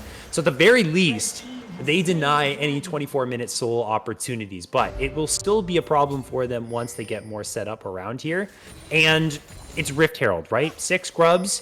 Do they set up for this? Do they just give it away? I mean, it's going to be really hard to contest this one. They are able to leverage Dragoon, though, if this fight Daisy's does almost break out. done yet. Yeah, Daisy's almost done, and after that, they just can't play for this 5 minute. Yeah, it just does not do enough damage. Dragoon should be able to get out. Going to be able to dash over the wall there with the skip and slash, but that is going to be every single person from Team Crimson jumping over the wall and piling onto Dragoon. The strongest member from Team Dragoon is now gone. Yeah, they used the Daisy to take the Dragon, which, hey, you need to be able to kind of supplement the amount of damage you have, but after that, it makes it so that once you come into Rift Herald, she's already like 3/4 of the way down on her bar. I think it's pretty tough, and we saw right there, they just all-in on Dragoon. They got that kill for them. Hui is now here to pick up this top wave and is going to be able to shove this into the turret. And right now, Ferris, this game state is so tenuous because once they grab this Rift Herald, 4 minutes before the next Drake, you can summon the Rift Herald in mid, take the turret with 6 grubs, set yourselves up for the second Drake, and then all of a sudden you're sitting at potentially 6,000 gold over your opponent, even more if some of these lanes continue to go as they do. So while Dragoon's team are looking to kind of buy every single minute that they can to scale into this game, I mean, Team Crimson are just running over them in a lot of these lanes. Yeah, I mean, you said they're pretty soon they'll have close to a 6,000 gold lead. I mean, like they almost do. I mean, at that point when you were saying that, it was like over 5K. They're already there, and it will be even more than that. Yeah, once they start playing around this Herald timing, all around this second Drake, and it's insane. So now we talked about it in draft. We said get those 6 grubs. Now what's the next part of the blueprint? Just run this game. Absolutely run every single play that you make. Make the other team make plays that they don't want to make. Make them get into uncomfortable positions. Don't let them cruise control into these item spikes for them. You don't want that Gwen to get to those 3 items here. And this is exactly what I'm talking about. Go after Kim down, who's just trying to get some vision down, and then sweep it all away right after that death. Summon the Herald, get the towers. This is looking good. There we go. They get 6 grubs. They get the Herald. They're going to take down this mid-tier 1. And kind of like you were saying there, the big thing for this Team Crimson that I want to see from them in this one is, can they keep the pace of the game really, really fast? Taking these mid-tier 2s is great. It's temporary gold. But in the future, what I would like to see them and how they are probably going to be able to win the game is constantly causing pressure on objectives. Yes, the Dragon's not going to be important, but if they get Baron, that right there forces this enemy team to come to you. This is going to be the dive on the tier 1 here. 5 Mini gets away from the cease and desist. They might have just bottled this dive completely. Darkwings takes a huge amount of damage from the missile barrage plus the tower shot, and a TP coming through here too. It's the full retreat now for Team Crimson. And they'll be able to do that, and those are the plays all that kill your tempo. It's very dangerous. Thankfully for them, they still got a lot of gold, and they still got so much more HP on a lot of the other members, but Bio losing out on the kill, I think the more important part is that they got the flash out of 5 Mini. That's going to be an objective for them to be able to play around in 4 minutes. Yeah, he's just out. I think he's just out. His bot lane's also here. The more time he's able to waste, it's good. And here comes the depth charge now. They're going to get the kill there. The shutdown, unfortunately, goes him down, which really sucks, especially since you might just lose these 2 players as well. 5 Mini doesn't have the flash. It looks like Mixture is going to go for the kill, but there is the curtain call. Levitate! Just before he could walk out of the curtains, he gets shot right in the back. And that's 10 kills now for this Jhin. Not only that, but it's going to be another turret, so a lot of gold here for Levitate. He's going to be maxing out on that damage done per gold. He's making sure he's good on the model. Darkwings, all he has to do is just sacrifice himself so that they can make this play. Really fantastic job. Not only did he get 2 kills, they get the turret. Unfortunately, it comes at the cost of Darkwing's flash when he probably was already going to die to the ignite, but that right there is a huge win for them still. They're keeping tempo on the map. They're making sure that these structures are falling. And now, 40 seconds before Drake, they can go into mid. Their AD carry still has flash and teleport if need be. This is a great spot to be in if you're Team Crimson. What we want to see from the side of Team Dragoon is kind of keeping members like Dragoon still relevant. He's keeping up in farm. He is still doing fine on a side lane. He is going to be their kind of way out of this game and being able to draw pressure on side lane, similar to what we saw in Game 1. And my monstrosity meter is ticking right now. We'll talk about that in a second. Let's look at what's happening here to both Hub and Kim down. Dredgeline lands, but Crimson has some alone time with the Ziggs, and the Renekton is slicing him up to pieces. Mixture now going to stun up the Nautilus. The Deadly Flourish will follow. Give this kill over to Levitate. Look at that. I was going to say, Infinity Edge pre-20 minutes is just insane. But here comes the teleport. They're going to go for this. Dragoon gets a solo kill. Just killed Darkwings here. Levitate is TP'd into potentially his doom. This would be such a huge shutdown for the Gwen to get, but the captive audience will keep the Gwen locked down, and now the Drake can be their reward. Yeah, Team Dragoon are just making way too many plays on the map. They're trying to start up the Dragon after that play on bottom side. It doesn't work. Levitate makes sure that he can try to get this kill on Dragoon, which means they get a second Drake on their side now for Team Crimson, and I'm going to be honest, I think this game is wrapped up already. We're not seeing the Ivern going to be able to scale in this game unless a massive catastrophe happens in favor of Team Dragoon. And Hub and Kimdown are just getting caught out on sides too much. 5 Mini is absolutely useless on this Corki right now, which kind of sucks to say considering how strong of a laning phase we got to see from them in Game 1. But up against Darkwings in these range matchups right now, at least in this game, he is just getting, he's getting clapped just a little bit. So, like you were kind of saying about Levitate though, he has 3 items before 20 minutes. That is literally insane and also really hard to play against in any position. Yeah, I mean, like, you saw the 4th shot onto Kim down in the top lane play. It was like half his health was the 4th shot. This is crazy. Like, a current call can almost 100-0 somebody like Hub or 5 Mini. On top of that, it's easy to follow up the damage and the immediate CC that Bio provides with the cease and desist. It's inescapable. You can't get away from the damage that Jhin has. It just can follow up from so far away. And like you said, how do you play? How do you even avoid getting destroyed by this Jhin too? Like, even the static shift procs are doing half your health. Like, it's crazy. And they're just going to sit here inside of the jungle and wait for one person to walk up, kill them, and just do the Baron, or they might just do the Baron right now. Yeah, I think you just force the Baron right now. At the very least, what you can do is force teleports. If you get 5 Mini and Dragoon to teleport onto this play, it is a massive win. Otherwise, you're like, cool, we're just getting a free Baron for ourselves. They're going to start the play. Crash down Magnet Storm is massive. Look at the Severing Bolt. Ollie, where did you go, my friend? The jungler disappeared. And that just means they're going to go straight back onto the Baron. I mean, they can't even contest. The best they can do is just push mid. Mixture doing a good job. He's just hovering, making sure that he's getting vision. They hit the dredge line. Yeah, Mixture can go over the wall. Dragoon's going in. He wants this. He's going in. Needlework is being used here. Crimson is actually going to drop the shutdown, going to go over to Dragoon, but the damage there from Darkwings is massive. They're still trying to contest this. They're not going down without a fight. I can respect this play here from the side of Team Dragoon. Hub almost drops there. The Arcane Comet, the shielding that was given over from the Seraph's Embrace, enough to save his life. They denied the Baron, though, which is something for them. Big win for them. I think in the terms of this game, that is the biggest win that they're going to be able to get at this time, is stopping the Baron. They got a lot of great summoner spells, I think, as well. Crimson and Bio no longer having Flash. They still have Flash on a lot of their carries. I think this is a perfectly fine trade for them, as unfortunately Dragoon going down is kind of the sacrifice that you need in this instance. He pushes them off the Baron, and honestly for Hub, the fact that Hub doesn't die because of the famous 6th man Baron no longer attacking means that the game is saved for them. For this moment, it's still an 8,000 gold lead. We still have Dragon spawning in 2 minutes. Them getting that second Dragon on the side of Team Dragoon, again, delays the soul point potential here for Team Crimson, and means that, look, we're buying more time. Every Dragon they're able to steal means an additional 5 minutes on the clock for them to be able to play this game. And we said, the longer this game goes, the more we expect for Team Dragoon to be able to kind of win out as they get more items, as their champion's utility is really maximized. So now they're doing this again. Just pressure onto Baron. You already got 1 TP last time. Let's see if we can get another. We can just keep pressuring this Baron with our advantage. And especially with 6 grubs, you always have to be worried about the Baron team. Mixture, time to go is now. Darkwings is going hard onto Ollie. Mixture's been CC'd up, but once again, it's the exact same play that they did in the last time. It's a 5 versus 4. Ollie is dead, but the change in the adaptation for Team Crimson, I was going to say they go towards the mid lane, but hey, now they're going right back towards the Baron. But will the 4v5 contest come through this time around? I mean, they got to be weary of what could happen here. Dragoon not in as good of a position here. He's way back in the top side. Are they just going to concede this? It looks like they're just throwing bombs away.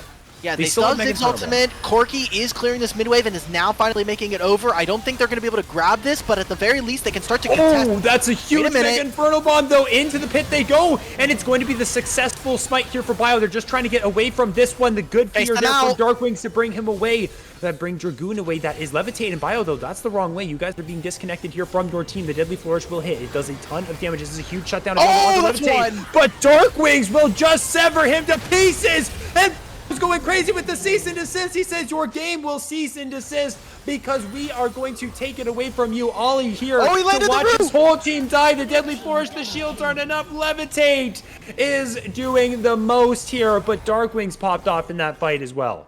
Yeah, as soon as we see Crimson with the teleport, there's when the play ends. As soon, even before that, as soon as Crimson's even able to teleport, the play just has to go off, and this is just going to be another ollie death right here as a levitate. Right click them to death, boys. They get the daisy, doesn't matter. It's Baron, it's 6 grubs, it's a top tier 3.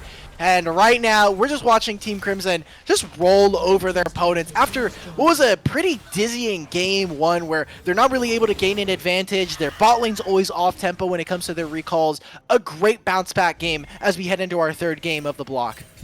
This is, look at this Jhin. Are you kidding me right now? This is almost 6 items here, or 5 items if you don't include the Boots of Swiftness. But my goodness, this is like an 800 AD Jhin at 25 minutes into the game. He's gonna, like, he's near full build at 30 minutes. He's near full build at 30, and it's not like he's like 10. He's almost 10 CS per minute. They're just gonna open up with the current call and try to just ram down Hub's HP bar. They have so much strength. Oh my god. Keep him down. You gotta be careful. Those that current call does a little bit of damage, and they're just gonna keep splitting. I love what they're doing. They're pressing on mid. They're making sure that they can get this. They're allowing Crimson to split on the side lane, get his gold on bottom lane. Big thing for them. They can hold out on this tier 3. They can wait, but they're gonna need to make a defense on the Nexus turrets. And right now, Dragoon, he needs to be able to grab this turret, get back to base, and spend his gold. Oh, here goes Ollie. Ollie's been hit by the Vault Breaker now. They haven't pulled the trigger on the cease and desist, but they're going to do so here. There's not a whole ton of follow-up, though. The Valkyrie's going to be good from 580 to get away, but look at the crash down Magnet. That is absolutely massive. The Severing Bolt 2 on top of it is big. They lose their support, but they still get 1. They actually get 2 now. Levitate has 2 kills here. Look at the Void Might. Look at the Baron. And they in the game. Look at this bot wave. This is definitely the end of the game right here. 5 Mini is ceasing to exist after that slice and dice, or the stun there from the Renekton. First Nexus Tower will drop. Dragoon is here, but what can Dragoon really do? Hub can also do pretty much nothing about this. They just don't have what it takes. They have no gas left in the tank. Look at Levitate. He's hunting you down. He doesn't even care about the Nexus. He says, get over here and let me pad my king. Oh my god. I'm trying to have the performance of the Combine. And that is exactly what he has. 19-1. Oh my goodness. What a slaughter here for Team Crimson. 26.5 minutes and 19-1 on Jhin. Levitate. Welcome back, Joseph Hong. You were missing for a little bit. I think that game 1 kind of haunted you, and we saw yesterday your performance, but damn, brother, man, that was a great game to come in for day 2 of a 3-week Combine. Still got a lot of game to play, but that KDA is going to be kind of hard to replicate really early on into the Combine. I love what we saw from this team. They played really, really well around their objectives. Crimson constantly trading with Dragoon to make sure that he had his back timings for the grubs. And then, honestly, again, it was just a game that was decided by the bot lane so very early on. Last game, it was the fact that they constantly had to keep resetting, that Levitate and Mixture just could not get out of the map. And now this time, they were just taking every single fight. And it looked good. It looked really good. That was, we talked about how they had to be aggressive, they had to get the lead, and how it's the more difficult way to play. You need to be able to execute. It's a lot less intuitive than just sitting back and waiting for your spikes, the way that the other side wanted to play, Team Dragoon. But once they did execute, look at the massacre of a game that was, and it paid off for them. So I'm really impressed with the way that they played, and I'm excited to see how the next game unfolds, just because of how we've gotten this contrast now.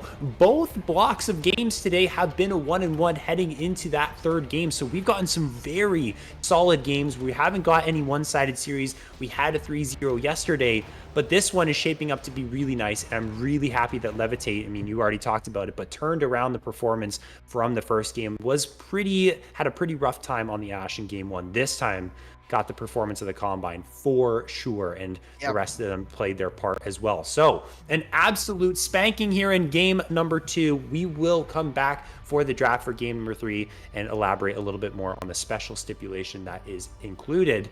And when we come back, we will bring that all to you. So don't go anywhere. We will bring that in just a short moment.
Back for the final game of the day for the Path2Pro Combine here. We're right into the draft, midway through it.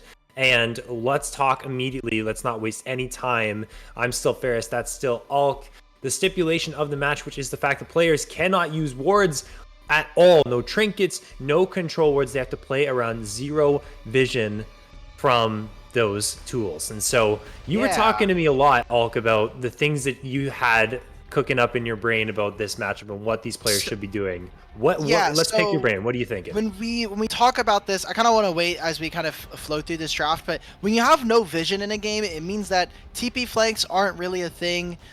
Getting waves on side lanes are actually really dangerous because you no longer have vision. You have to have someone shadowing you or maybe in a good position to be able to try to help or spot out where enemy jungle is. And having strong, sufficient laners who can guarantee you push are really high value in this instance. When you cannot place any more wards, it means that you need to walk on enemy jungle, find where the enemy is, find out, we see where their camps are. And that's kind of why we see the bans kind of switch up, why Yone and Aurora make it through this time, where Ziggs and the Ashe are gone. There's no Maokai as well to be able to kind of gain you cheap vision very early on. So I'm interested because we didn't see it really reflected in the drafts in the first time we had this in the earlier block, and I think this time around it's sort of the same. Now for when we look on the red side here for Team Crimson, they have a draft where they're going to be all bunched up together and running at the opponents. That's what we want to see because you don't really have the ability to actually play on a world flank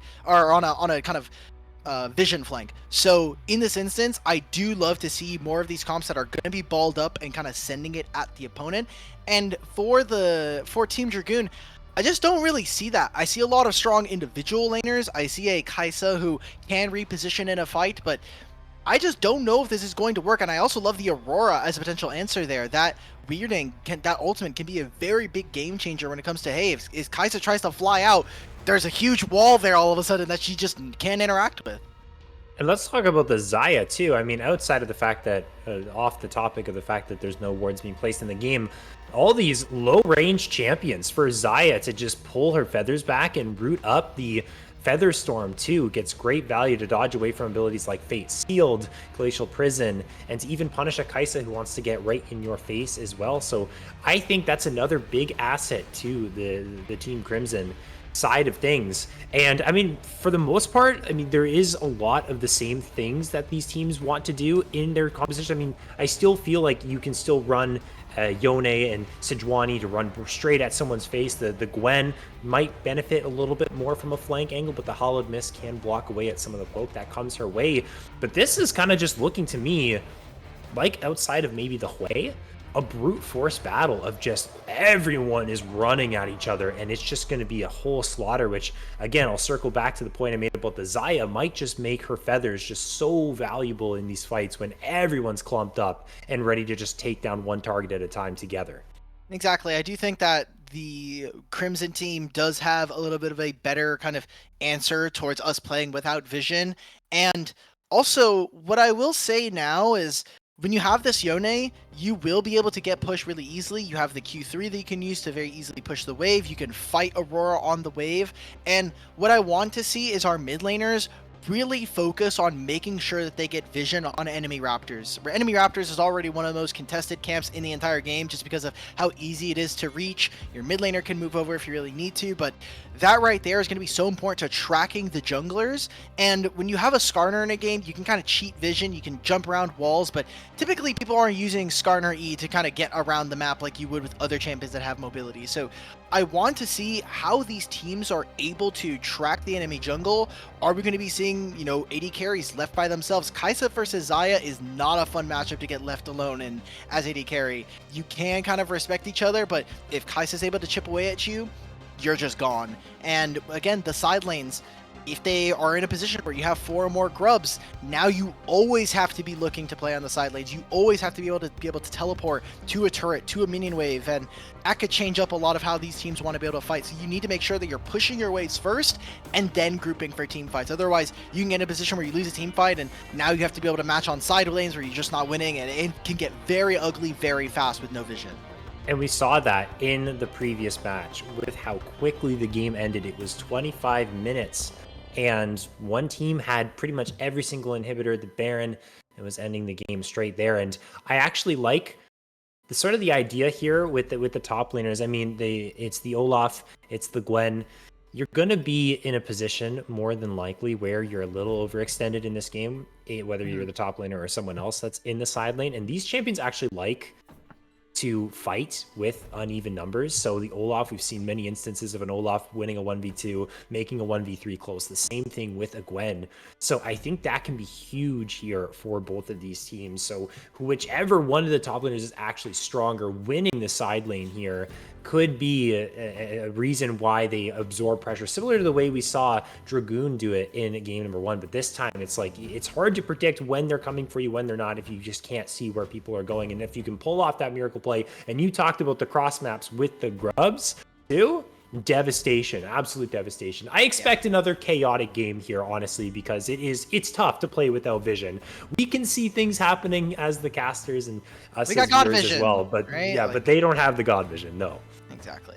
So we are currently waiting. I know we kind of jumped into this draft a little bit later than usual for everybody in chat that's kind of waiting, but yeah, this is a much different game. Again, the stipulation, every single one of these blocks, every third game is going to have something new, whether that is a draft that is simulated from a world or an international tournament previously, or we have something like what we have right now, which today is going to be no wards being able to be placed. So I thought maybe we're going to see a little bit of a different draft strategy, but so far I don't think we've actually gotten that. So I'm kind of more interested now as to how these teams are going to be able to play out. Like you said, the game earlier got a little bit messy, and we got to see a little bit of what happens when there's no vision. It's harder to contest for objectives if you're not there first. You have to really be making sure that on side lanes that you're pushing first and then moving for objectives. And any point you're overextended in a lane, there's no longer wars to tell you that people are coming, or hey, I'm going to be going for this extra wave. I need my jungle or support to be sitting with me to make sure that I don't die, especially if I don't have any mobility. So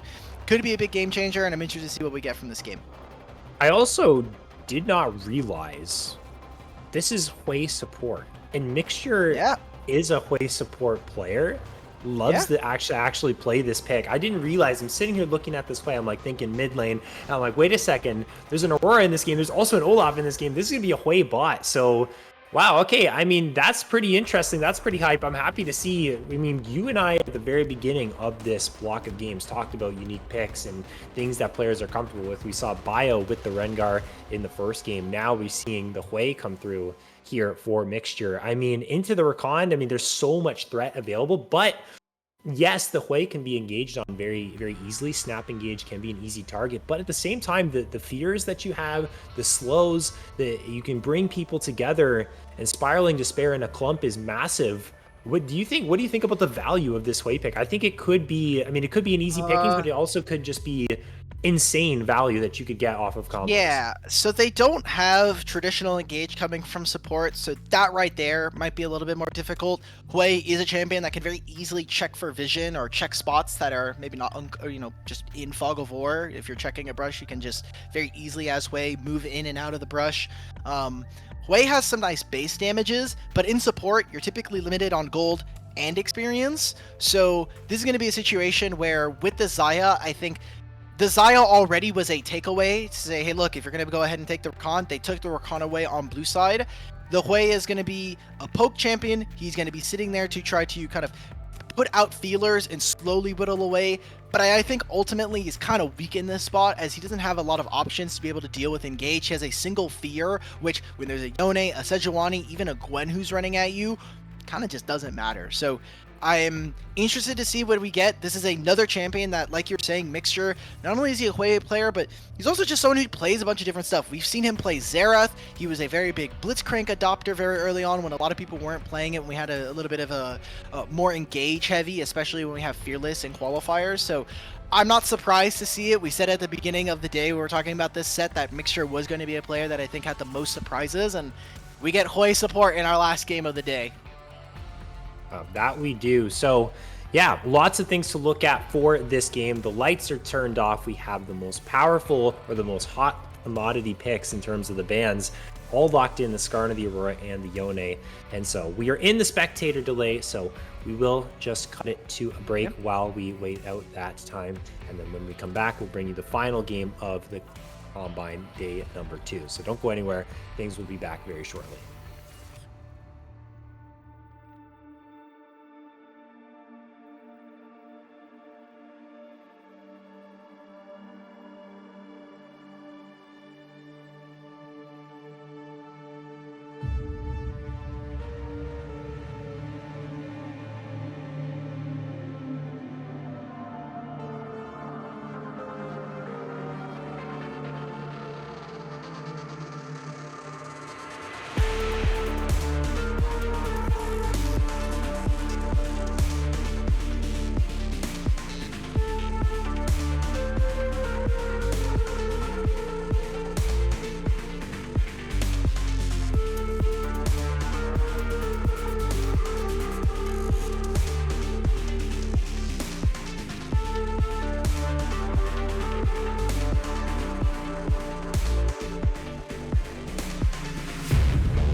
The final game of the Path to Pro Combine day number 2 has commenced. We're on to the Rift. We've got some powerful picks. We've got some team comps that want to do very messy things in the team fights. And we're going to see it all unfold while none of the players can really see everything, or at least as clearly as they would like to. If you're just joining us here at the tail end of the stream, my name is Ferris. I'm joined by Alt for the cast in this final game. Let's see how it all unfolds. The last one was messy, and see if this one follows suit. Yeah, and we also got two champions we just haven't been able to see most of the day. Aurora and Yone, the two champions that are the most cursed on the patch right now.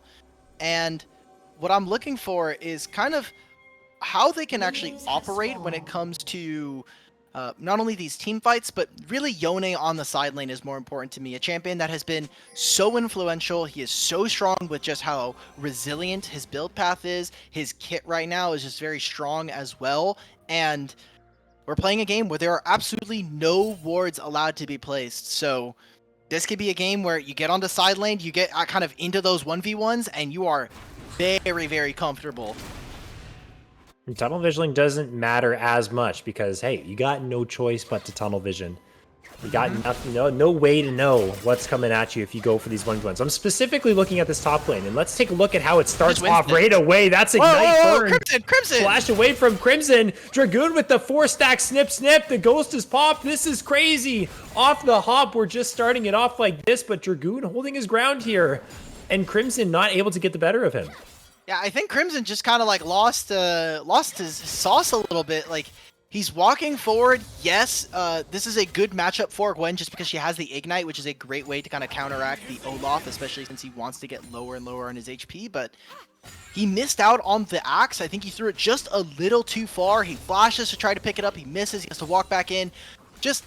I think Crimson getting a little too high feet and maybe kind of flubbing up the keyboard presses there, as now he has no summoners up against a top lane where he's in a kind of a bad matchup. His jungler is pathing away from him, as we can see, so Bio really needs to be able to get a lot done on the opposite side, and Crimson needs to be able to kind of staunch a lot of the early bleeding.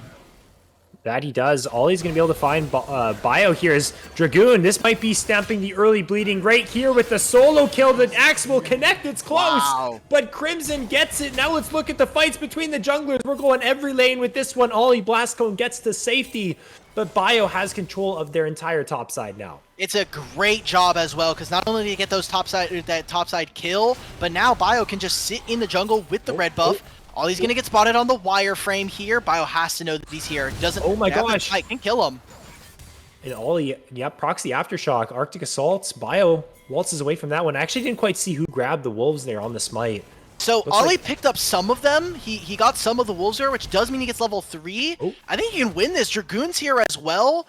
I mean, his mid lane can move, but Bio's got to get out. No flash. His E's on a 10-second cooldown. They're just going to let him get away. What? I know. I'm confused about this, too. Do not let him reset. Do not let him reset. Ollie, get him. Find this man's house. Find him. He takes a... He's just going back in. He doesn't have a house. He's in his own house. Find him. He's in your house right now. He's taking your stuff. The call's coming from inside the walls right now. And 5 minutes, he took a trade in mid lane trying to look for something. Bio... Okay, now this is getting awful because Bio has no vision. He's trying to find where the enemy jungle is and try to like play around Ollie, but it is slightly in advantage to him because not only was he able to take a majority of of the wolves there, but he gets the top side scuttle. He can easily reset, go bottom side. He has all of his camps still up, and he can steal the next scuttle as well. But instead, I think they're just going to try to make this play with the crash on the wave. They did see by using the Scryer's Bloom bottom lane. No, he said, blah, blah, blah. Camps, I don't care about that. I want the free kill in the top side. And that was pretty free. I'll be real. The Dragoon does not have flash, so can't get away from that play. It's honestly quite nice. And I think a lot of the things you were still talking about, all his camps are still there. The scuttle is still there. He can probably get there in time to contest it with Ollie. And the resets come through for the Team Dragoon bot side. So this is just an added bonus right now. Yeah, and with Dragoon utilizing the TP, that's a pretty massive wave that he's going to be missing out on. It's a lot of turret damage and a lot of gold and XP that he's just not going to have access to, which means Crimson will be able to hit level 6 first, and that is an all-in timer. That is a timer for them to be able to also pick up those grubs, something that we are expecting for this team to be able to grab when you look at these two solo lanes here. So Mixture immediately comes down out of the recall, walks through mid, and is now protecting his bottom side camps. Remember, no vision allowed means that ranged champions can make it very, very easy to walk in. Mixture just walks into... Or they just walk right into the grand entrance. Hey, that works as well. Gonna run away with the movement speed. Permafrost connects, but Mixture has flash and heal to get themselves out of this one. They're gonna re-engage? No, he's just getting vision by using his E over the wall. I like it. It's a pretty creative look, but Levitate, he should know he can't be here anymore, man. Has to burn the flash. The grand entrance might have spelled doom for him. They're going to try and maybe re-engage. I don't think they have enough to catch them. They're back at their tower. Severing Bullet connects onto Ollie. Bio, just clear your camps, man.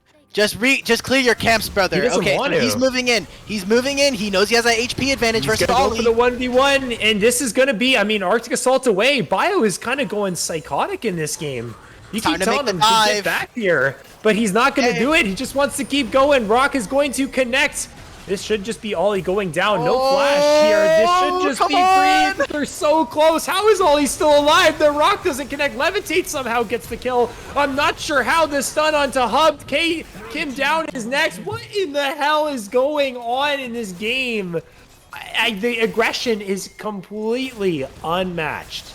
Again, Skarner has so much universal traversing abilities. I mean, he has all this mobility. He walks over walls. He can very easily stun you. He has a ton of damage from his passive, and they're just maximizing on this. Now, Crimson, don't think you're going to be able to turn this much into, you know, you're kind of squeezing water from a rock, but I mean, Bio is just keeping up the pressure. Like, the name of the game when you have no vision is eyes on the jungler. When you have eyes on the jungler, your laners can play like psychopaths. Your laners can do whatever they want to a minion wave because they know no one's going to be here to help.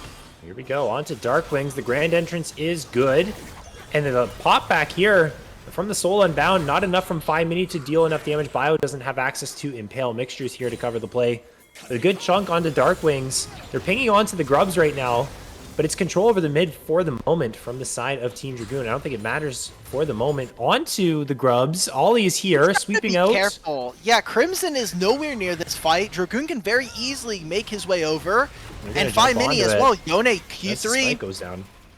Gonna hit this, and that's the first pair of Grubs that's going to go to now over to the side of Team Crimson. And now Bio's going back. He drifted out of the pit. He said, wait a second. I want all three, or I want your life. And all the Arctic Assault away, but now the chase is on. This Boar is trying to get away. Between Worlds will be enough to lock him down. Mixture grabs the kill. And that is going to be another huge play for Team Crimson here topside. Mixture is getting so much done. And actually, they're just going to say, we're going to keep going for this play. Keep going on to our top side. Dead. Absolutely dead. Nothing you can do about it. You can't really see what's going on. Are they recalling? Are they making a play on me? I don't know. Are we botching dives bot side? Yes, we are. Levitate didn't even have to use the Feather Storm. It is a full collapse here for Team Dragoon in this game number 3. They're getting absolutely owned. There's no way around it. The fact that Levitate only lives by using the barrier, like you said, no Feather Storm forced. Massive misplay coming out from Hub and Kim Down, who had a great game 1, but so far have not been able to put it together in the last 2 games here of the second day in the Combine. And I mean, that was just an overly aggressive play. Bio is playing with so much risk here. By not clearing his camps, he's forcing the enemy opponent to say, okay, you have to contest me. It's 2 Grubs for this team. And as is, I mean, Crimson is just going to get more and more of a lead. He still has these, he still has the turret plates that are available. Two Grubs in his back pocket. And Ollie now has to make this play work on bottom side. But Levitate, no flash, no barrier. Has to be a play on a Mixture, I think. And here's the Arctic Assault. It actually does not land. Mixture is going to be the target. Does not have flash, but look at the blade color. It's really big here. On to Kim Down. Mixture is going to drop the last auto attack. Going to come through here for Hub. Levitate, can you trade something back here? I think you just want to play for your life. But stunned up by the Permafrost. The Void Seeker kills him before Featherstorm can come through. Gonna be hitting his foot against his desk after that one. But a very much needed play from the side of Bio's Team here. We can make a dive. Hey, Dragoon, you missed this guy? He's seen all too much of him. The axe connects, and actually Crimson gets low, but it's Bio who's taking the tower. It's successful, and waves denied. Just stomping on this top wave. I mean, Dragoon, I'm gonna be real. I think this is an okay time for you to start getting in ult chat. I think you might need to start asking Bio to find another home, because he is just living in top lane. They're getting kill after kill after kill, and this is a game that we said from the jump, who deals with Olaf from the draft? because there's no one that has real enough CC to stop him. All of the traversal kind of abilities. 5 minutes is going to get soloed here. Oh my gosh, Fate Sealed flashed away from Darkwings, going crazy here in the mid lane with the solo kill. And now we see the matchup. Hey, Aurora greater than Yone, I guess, in this matchup. Yeah. Look, Aurora has so many great ways of being able to kind of counterplay. The fact that she can jump around, has some of the same mobility as Yone. She doesn't necessarily have the same damage, and I think her side laning is a little bit weaker, obviously, but right now this is a great job. Now they're even splitting the map where they're having Sejuani be able to clear all these bots again. How does that route land? It lands. Spiraling Despair is used. Featherstorm to get away from the grand entrance, but flashed away from the Blade Caller. Levitate this time. It's going to be Team Crimson to botch the dive, but they are able to get one back. Mixture versus Kim Down. Supportal combat, but Ollie's going to ruin our fun. Come on, man. We just wanted to see this happen. Look at the footwork here from Mixture. Ooh, that was pretty nice, but the grand entrance finishes him off. Let's look topside now, because Bio has found Dragoon. Look at the damage from the Skarner Dragoon, my friend. I know. It's been a rough game. What? I understand. How does that work? It repositions the Hallowed Mist. Come on, get the rock. Can he get the rock to hit him? Yes, he can. Dwayne Johnson is good. And Bio gets himself another kill onto Dragoon. It's a solo kill here for Bio. That is how weak Dragoon is. So it's going to mean they're going to get more of these grubs. They're going to get the tier 1 before grubs are even taken on the back half there. And they are just hammering home this victory from the top side. And while bottom lane is able to outplay, I think Kai'Sa is going to need a little bit more in terms of the resources if they want to try to win this one out. They're going to make another dive here. If they can get this off, if they can get more plates for this Kai'Sa, it's going to be able to alleviate some of the bleeding, but it's still 6 grubs. Good timing. There's no Featherstorm available. Levitate, though. Blade Caller, it's going to root up one, but there's the Killer Instinct to follow it up. The Glacial Prison is going to hit onto Mixture. And that last plasma auto attack there from Pop is going to do a good chunk of damage. They can just re-dive this easy peasy. Good amount of gold for Mixture to grab that wave. But it's going to be a 2-for-1 in the end. Pretty solid overall.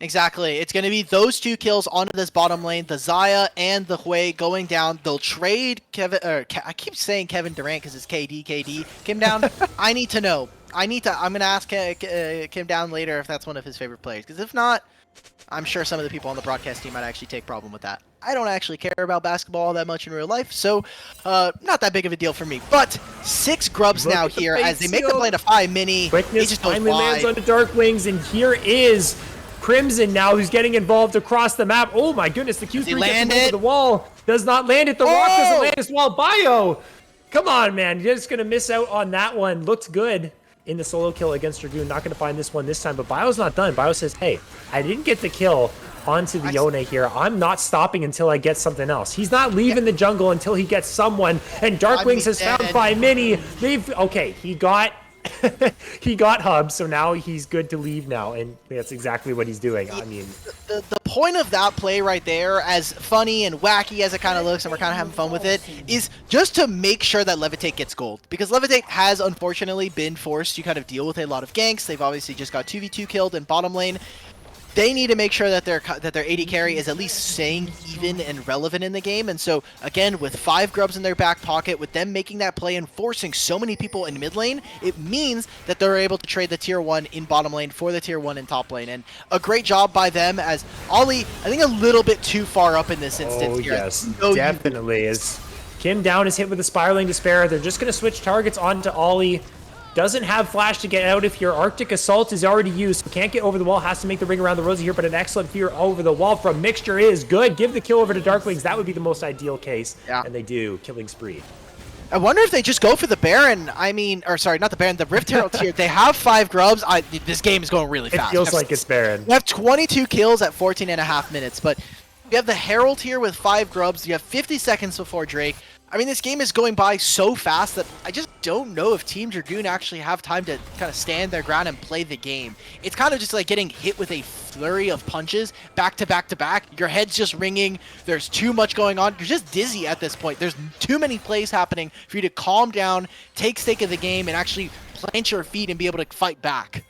Yeah, this is 5 grubs. Rift Herald, I mean, it's going to start here. Might just see the play onto 5 mini breakout. He can't even see Mixture. Now he finally does. But there's actually a lot of members from the side of Team Dragoon that are making their way over here. Look at the positioning of Kim Down right now. It's going to be Mixture walking into a grand entrance. He actually did check the bush. Good on him. Going to avoid this play. The dragon is up very soon, so this is why they're grouping so far around this. It's going to be the Chemtech Drake, and hey, I mean, at least they're denying Drakes, but like you said, is the game even going to get to that point? Like, it's probably not going to happen. No, not again! We've seen it too many times. My goodness, Dragoon, I'm sorry. There's no League of Legends. You're not allowed to play. You're playing Gray Screen Simulator. Sorry, brother. 0-6 on the Gwen. He's just going to be useless this game. I feel bad for him, but it's 2 turrets now. They're trying to make something happen on this bottom lane. If they get this tier 1, maybe there's something they can do, but I mean, this is the part of having no vision that's so suffocating, is you have to keep going for plays. You have to be able to make stuff happen. Otherwise, onto the Aurora here. Okay. Darkwing's in trouble. Fate's healed. They get the kills. It goes towards Ollie. They get a second. They get the tier 1. This is what you were talking about here. But Bio, 1 versus 3, wants this one. The team is actually coming through. This is going to become 1 versus 4. Kim down is going to drop. Maybe not, as Bio doesn't quite have the Crimson's here. Crimson can do. Look at Crimson in the Ragnarok. Can this be the big moment for him? No, it cannot. Actually going to give 2 kills over to the Gwen. That's huge shutdown gold now. Dragoon is happy. And all of this happening, Levitate gets his solo kill in mid. So despite them now potentially getting 2 turrets in the bottom lane, it's going to be a mid-tier 1 falling, which, again, no vision allowed to be placed this game, means it is so much harder to actually take control through mid and move into side lanes to play for this. So they'll get a lot for this play. Not only those 2 shutdowns, teleport out from Darkwings. I think it's as good as it's going to get for this this Team Dragoon team. And they need to make every second count at this moment, because this is a game state that is going to get harder and harder to play, but they're only 4.5, they're about 4,000 gold down right now. You can still play from this situation. Yone is still very strong, and while Dragoon has been removed, Kaisa is always going to be super relevant. The problem that we're kind of seeing here is the junglers are on just such low econ because they're constantly having to sit in lanes. They're constantly having to kind of sit around, try to find out and feel out where their opponent is. We're going to see 2-person push in the bot side right now from both Darkwings and Crimson. Dragoon, no. You're walking into a trap again. Okay, spots out Crimson, nose in once again. An odd man advantage here, but look at that impale. That is beautiful, but there's no combination that can come through. Bio flashes away. Can he escape from this one? His fate is sealed. He will not be able to escape. 5 mini on the TP is good. Going to go into the soul and bound here to try and find the kill on a Mixture, and will actually get this one. Double kill there. Crimson's in the backline. Crazy. Crimson's in the backline going nuts, and that's so many kills for both teams. It's just a 2 for 2. And they can't push on any of these waves. Again, biggest problem when we're talking about no plays, no vision, you have to collapse inward. You have to take care of your side lanes and then move in, as looks like Kim down was trying to find a recall. I think he's just going to be out. He has to use the quickness, which is going to be a pretty big cooldown. He should have it before the dragon spawning in 2 minutes, but during all of this, I mean, they got all those kills, and then we got to see from Team Crimson, they kind of just sat there and were like, wait, we don't actually have a wave to push. Oh crap. So they go top lane we see from Dragoon. Hub is able to go top, they get the wave, they're able to get more gold. And all of this fighting is great and all, but it's so all over the place. Like, we're just seeing jungle camps get left to the wayside here, and Dragoon. Part 7.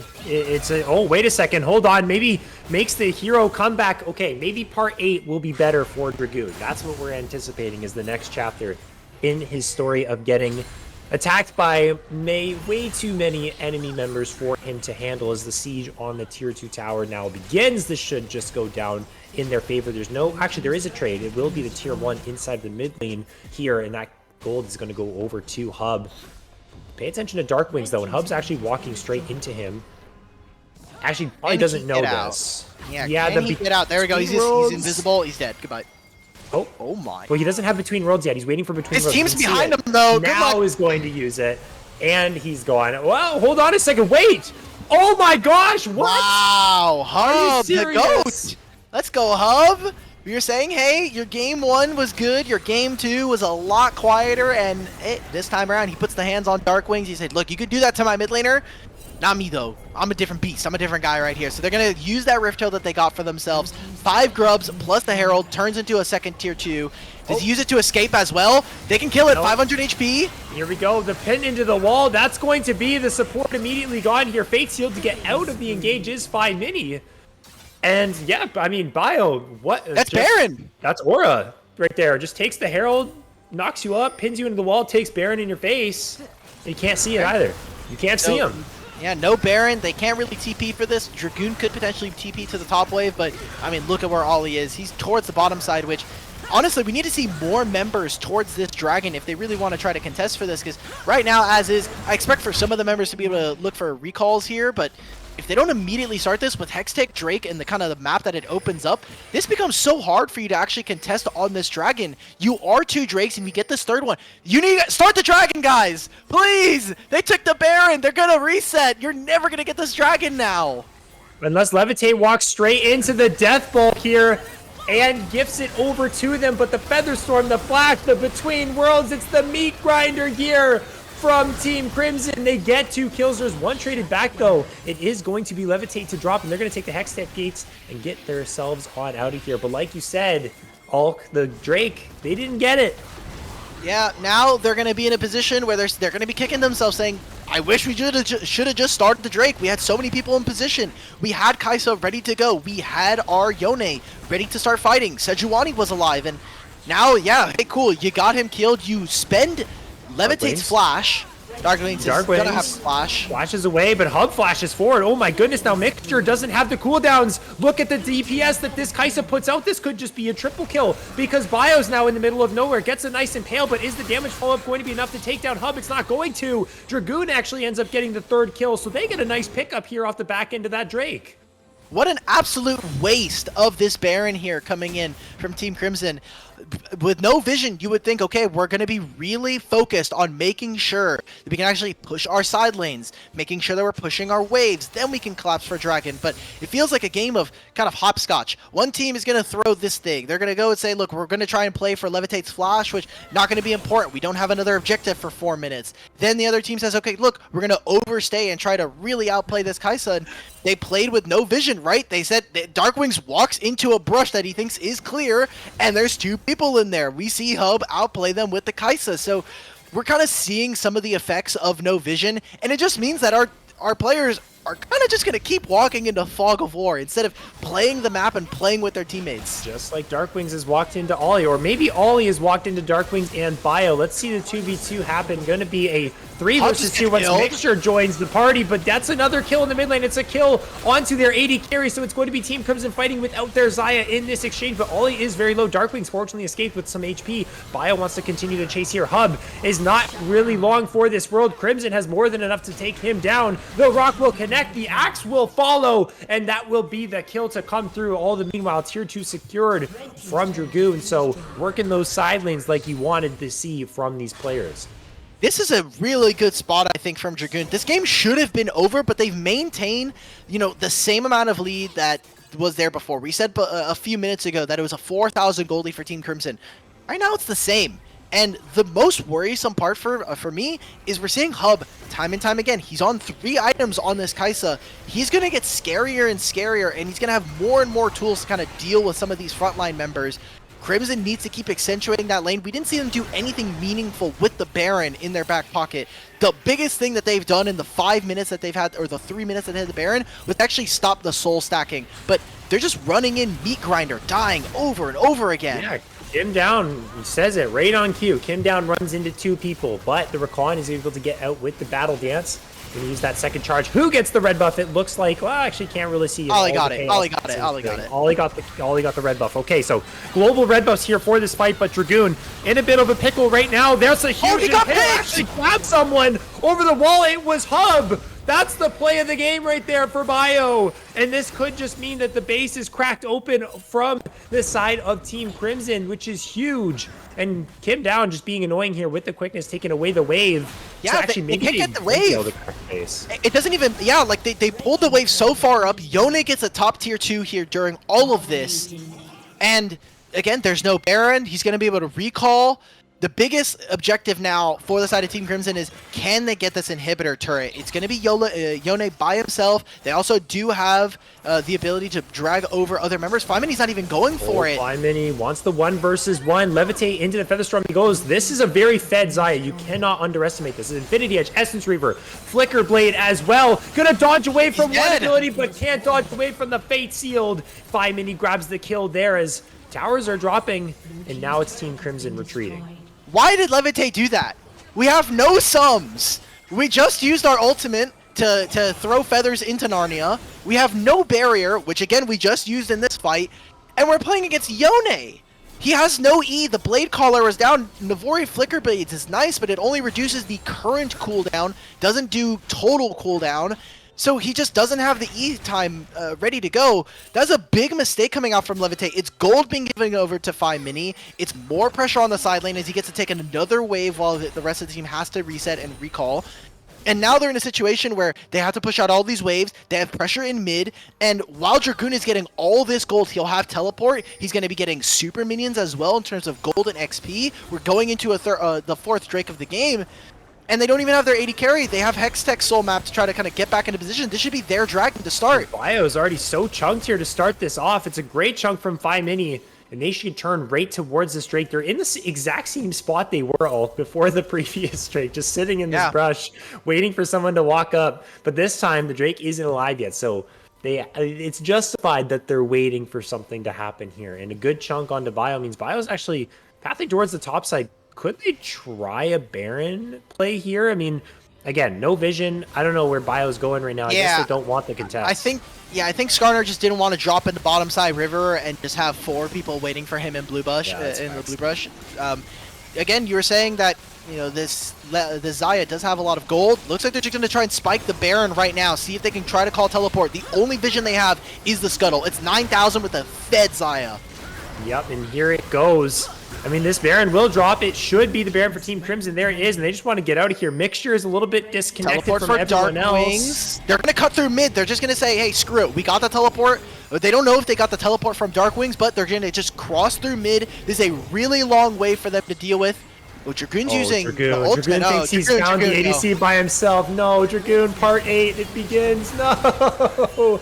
Between Worlds is used as well to finish him off, and the rest of them tried to save him, but they're too late. But here's the quickness. It's going to go in, and actually Hub uses the Killer Instinct to join the rest of them. Fate's Healed is pretty good. He finds the knockup with the Q3, but look at Levitate. Levitate is untouched in this fight. Levitate already has used the Featherstorm, but it probably will not matter. Crimson's here to join the party as well. This is the Crimson Party, and it will be a triple kill for Levitate. Team Crimson. They are painting the whole river in Crimson as they take the souls of their opponents in that fight.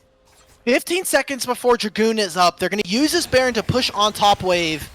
I don't know if they're going to have time to be able to end the game, but they have a hell of a lot of damage if they really want to go for it.